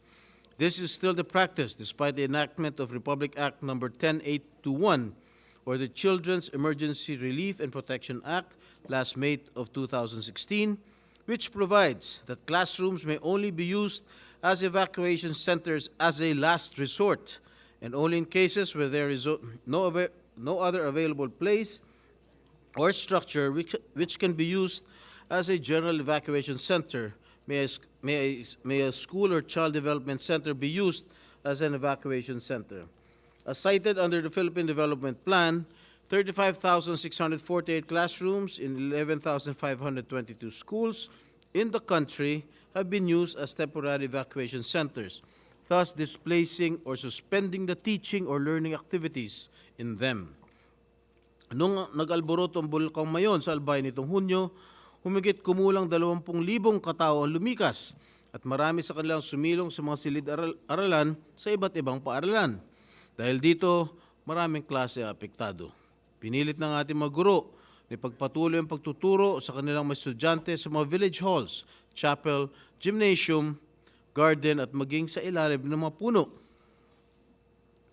Sa Mayon Volcano Bulletin na ilabas ng PhilVox, ngayong araw, nananatiling nakataas ang Alert Level 3 sa Albay. Ayon naman sa pinakaling ulat ng NDRRMC, 20 eskwelahan at 290 classrooms ang ginamit bilang mga evacuation centers. In light of the human toll and devastation brought about by more frequent and more intense natural calamities caused by our rapidly changing climate, it is imperative that we have permanent evacuation centers which will not only offer sanctuary for the affected families during the onslaught of the disaster, but also provide them shelter while rebuilding their homes. It is imperative that we have these structures built and ready, as we do not know when the so-called the big one will happen or when another Yolanda will cross over our islands. Ang nakakalungkot po dito, ang mga mahihirap ang tinatamaan at ang palagi napupuruhan sa pagragasa ng mga kalamidad. This representation humbly asks the support of our dear colleagues in passing this important legislation that aims to enhance our existing disaster resilience mechanism, significantly strengthen our disaster prepared and response, and ultimately save lives of our countrymen when disaster strikes. Thank you, Mr. President. Thank you very much to distinguished colleague, Senator Estrada. Thank you, Mr. President. Next to co-sponsor the measure is Senator Bongo. I move that he be recognized. Our distinguished colleague from Davao, Senator Christopher Bongo, is recognized. Mr. President, I rise to co-sponsor Senate Bill 2451, or the proposed Ligtas Pinoy Centers Act. I congratulate the sponsor, Senator Jingo Estrada, for coming up with a comprehensive bill that seeks to establish safe, permanent, and dedicated evacuation centers in every city and municipality in the country. It will also be responsible for providing the immediate assistance and basic needs for our evacuees of people displaced from their homes due to disasters, calamities, and other emergency events. Bilang isa sa mga author ng panukalang batas na ito, importante po na mayroon tayong nakahandang maayos at malinis na evacuation center sa buong bansa dahil maaring mangyari ang sakuna sa anumang oras. Tinatamaan nga ng bagyo, alam nyo, tinatamaan na po ng bagyo. Mga kababayan natin, nagsisiksikan pa sa mga temporary shelters. Kasama na po dito yung mga vulnerable individuals like children and senior citizens. Nakakaawa ang ating mga kababayan.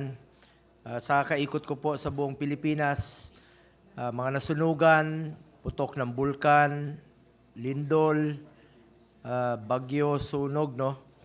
At buhawi. Kadalasan dyan ay dinadala sa mga evacuation centers at talagang kawawa yung mga kalagayan nila. Walang komportableng higaan, walang comfort room na malinis, mas vulnerable sila sa sakit, lalong-lalo na yung mga bata na walang komportableng mahigaan man lang, pahingahan. Huwag na natin pahirapan ang mga kababayan nating mga naghihirap, bigyan natin ito ng solusyon bago pa dumating ang panibagong sakuna. Bilang isang senador na first-hand witness ko talaga sa kakaikot ko po sa buong bansa. Nakita ko yung kalagayan ng mga kababayan natin na napipilitang lumikas sa mga hindi angkop na lugar gaya ng basketball court, covered court, eskwelahan, na naantala pa po ang pag-aaral ng mga bata dahil nagagamit po yung eskwelahan bilang evacuation centers, plaza, minsan sa gymnasium at iba pang pansamantalang masisilungan. Hindi lamang ito nakakaapekto sa kanilang kalusugan at kaginhawaan, kundi sa kanilang kabuhayan po sa kanilang komunidad. Naantala rin ang pag-aaral ng mga bata tuwing nagagamit po ang eskwelahan para sa evacuees. Kaya dapat sana mayroon tayong nakahandang permanenteng evacuation centers na may malinis na sanitation at komportableng mahigaan at matutulugan at may maayos na comfort room at mas maagapan natin silang magkasakit. Dapat may sapat na emergency packs tulad ng maayos na tulugan, tubig, gamot at iba pang mga relief goods na nakahanda na ito kahit wala pa yung sakuna. Matagal ko na po itong sinusulong, Mr. President. Now is the best time for us to be ready for any calamities and emergencies. With that, I reiterate my intention to co-sponsor this measure. Thank you po, Mr. President. Maraming salamat. Thank you very much, Senator Christopher Bongo. Yes, Mr. President, next to co-sponsor the measure is Senator Win Gatchalian. I move that he be recognized. Our distinguished colleague from the city of Valenzuela, no other than Senator Sherwin Gatchalian is recognized. Thank you, Mr. President. Mr. President, esteemed colleagues, I stand before you today to co-sponsor the Ligtas Pinoy Centers Act, a proposed measure that has the potential to save countless lives and mitigate the impact of disasters on our nation. This bill, aptly named, is a testament to our commitment to safeguard the lives and well-being of our people in the face of adversity. We cannot deny the reality of our nation's vulnerability to natural calamities and disasters. Sino mang makakalimot sa hagupit ng bagyong Yolanda, pagputok ng Bulkan Pinatubo at pagyanig ng mga lindol. The Ligtas Pinoy Centers Act seeks to establish evacuation centers in every city and municipality across the Philippines. These centers will serve as beacons of hope, providing immediate and temporary accommodation during times of calamity and disaster. This proposed measure is not just about providing a roof over our citizens' head. It sets forth stringent standards to ensure the safety and dignity of those who seek refuge in these centers. It mandates the structural integrity of these buildings, ensuring they can withstand the forces of nature. It demands proper facilities, sanitation, and food safety measures to protect the health and well-being of our people. Further, this proposed measure places a significant emphasis on the role of the National Disaster Risk Reduction and Management Council in prioritizing the local government units that are in dire need of new evacuation centers and those that require upgrades and conversions. It will also underscore the LGU's vital role as they bear the primary responsibility for the operation, maintenance, supervision, and overall management of these evacuation centers. Mr. President, imagine the Philippines where every city and municipality has a place where people can turn to when disaster strikes, a place where mothers can find solace for their children, where the elderly can find comfort, and where our communities can rebuild together. This is the vision we aspire to. This is the vision we aspire to with the Ligtas Pinoy Centers Act. Hindi maitatanggi na napakahalaga ng mga permanenteng evacuation centers sa ating bansa. Ito'y hindi lamang mga gusali, ito'y mga tahanan ng pag-asa. Sa mga oras ng kalamidad, ito ang mga lugar kung saan tayo ay maaring makahanap ng kanlungan at proteksyon. Ang mga evacuation center ay hindi lamang mga dingding at bubong. Ito ay mga simbolo ng pagkakaisa, pag-aalaga at pagmamalasakit ng isa't isa. To end, allow me to express my gratitude to the sponsor of this bill, Senator Jinggoy Estrada, and to my fellow co-authors, Senator J.V. Ejercito, Senator Jinggoy Estrada, Senator Christopher Bong Go, Senator Lito Lapid, Senator Bong Revilla, Senator Rafi Tulfo, Senator Mark Villar, for their collective insights in drafting this important measure. Sa pagpasa ng panukalang batas na ito, matitiyak natin na ang bawat Pilipino ay may lugar na mapupuntahan sa panahon ng pangangailangan. Hindi natin hayaan ang isa't isa na malubog sa baha, maiwanan sa gitna ng kalamidad o mawalan ng tahanan. Tungo sa mas handang bansa, tungo sa mas protektadong mamayan, isabatas natin ang panukalang ito. Thank you, Mr. President, esteemed colleagues. Thank you very much, distinguished colleague, Senator Gatchalian. Yes, Mr. President, last to co-sponsor the measure is Senator Ramon Bong Revilla. I move that he be recognized. Our distinguished colleague, Senator Ramon Bong Revilla of the great province of Cavite is recognized. Thank you, Mr. President. It is my honor to co-sponsor Senate Bill number 2451 under Committee Report number 139, which aims to establish evacuation centers to serve as immediate and temporary shelters for people displaced from their homes in times of disasters, calamities, or other emergency events that pose imminent danger to life and property. Sa katunayan nga po, ang lindol na yumanig nitong taon sa Turkey at Syria ay gumulantang sa buong mundo. This serve as an eye-opener, isang kagimbal-gimbal na babalang walang lugar ang pagkikipit balikat sapagkat walang pinipiling oras o lugar ang bawat kalamidad. Bilang chairperson ng ating Committee on Public Works, nakapagpatawag po tayo ng ilang mga pagdinig na ang pakay ay siguraduhin ang katatagan ng mga pampublikong istruktura bilang paghahanda sa nakaambang mga sakunang hindi malayong humagupit din sa atin. Ngunit kagaya nga po ng aking nasasambit sa ating mga pagdinig, ensuring the structural integrity of our infrastructures is one thing. Providing our countrymen safe refuge in times of crisis is another. Mahalaga rin pong masiguro natin may ligtas na istrukturang matatakbuhan ng ating mga kababayan sa kaganapan ng lindol o anumang mga kalamidad. Kaya naman buo po ang ating suporta sa panukalang naglalayong magkaroon ng evacuation centers sa mga lungsod, munisipalidad sa ating bansa na handang kumandili sa ating mamamayang napilitan lisanin ng kanilang mga tahanan dulot ng mga kalamidad. We commend the good chairperson of the Committee on National Defense and Security, Peace, Unification, Reconciliation, my very good friend Senator Jinggoy Estrada, for taking action on this much-needed proposed measures. At sinasalamin po nito ang nagkakaisa nating adikaing bigyan ng kanlungan ang ating mga kababayan lalo na sa panahon ng mga sakuna. Batid natin na hindi lamang takot ang nadarama ng mga kababayan natin sa tuwing yayanigin tayo ng mga kalamidad.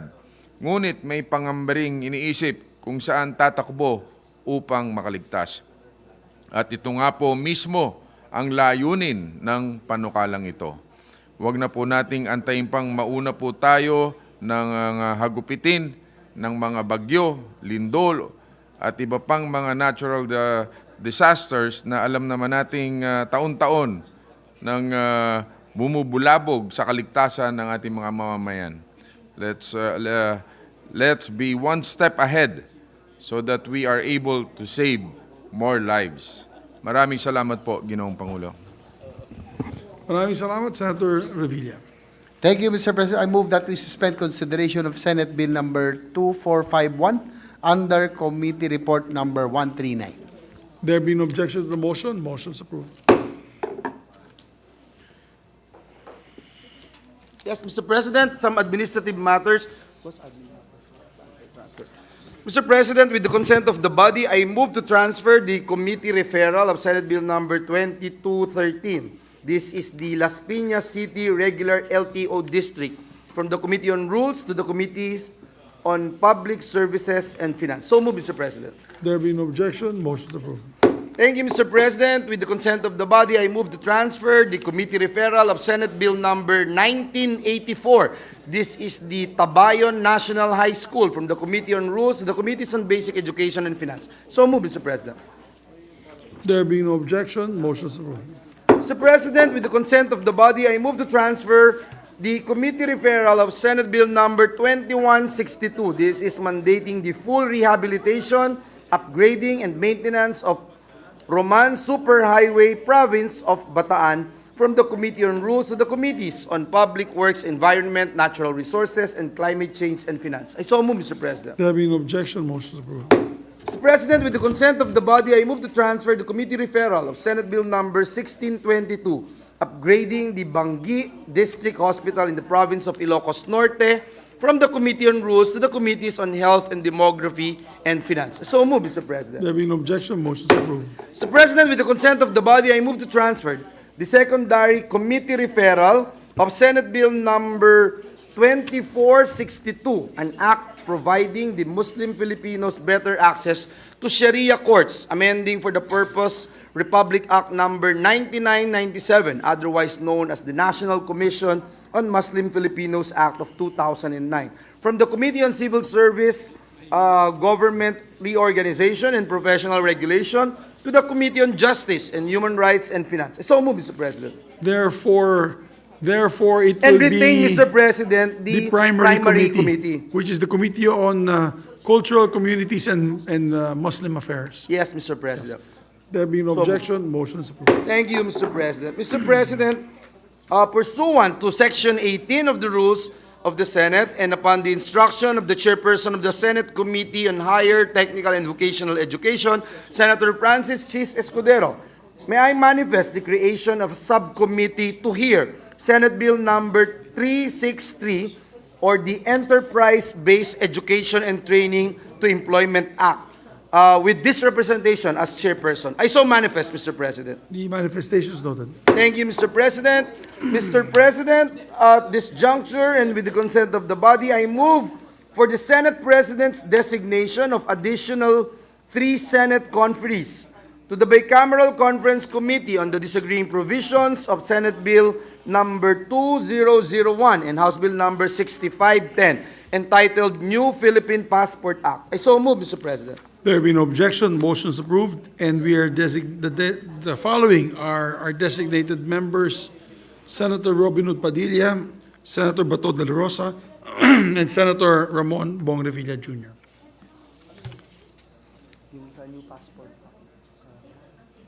Mr. President, Yes, please proceed. I designated already. Oh, yes.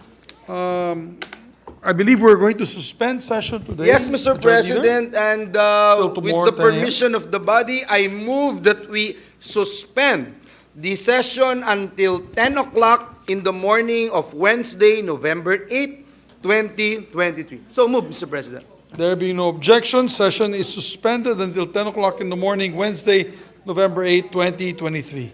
Maraming salamat po.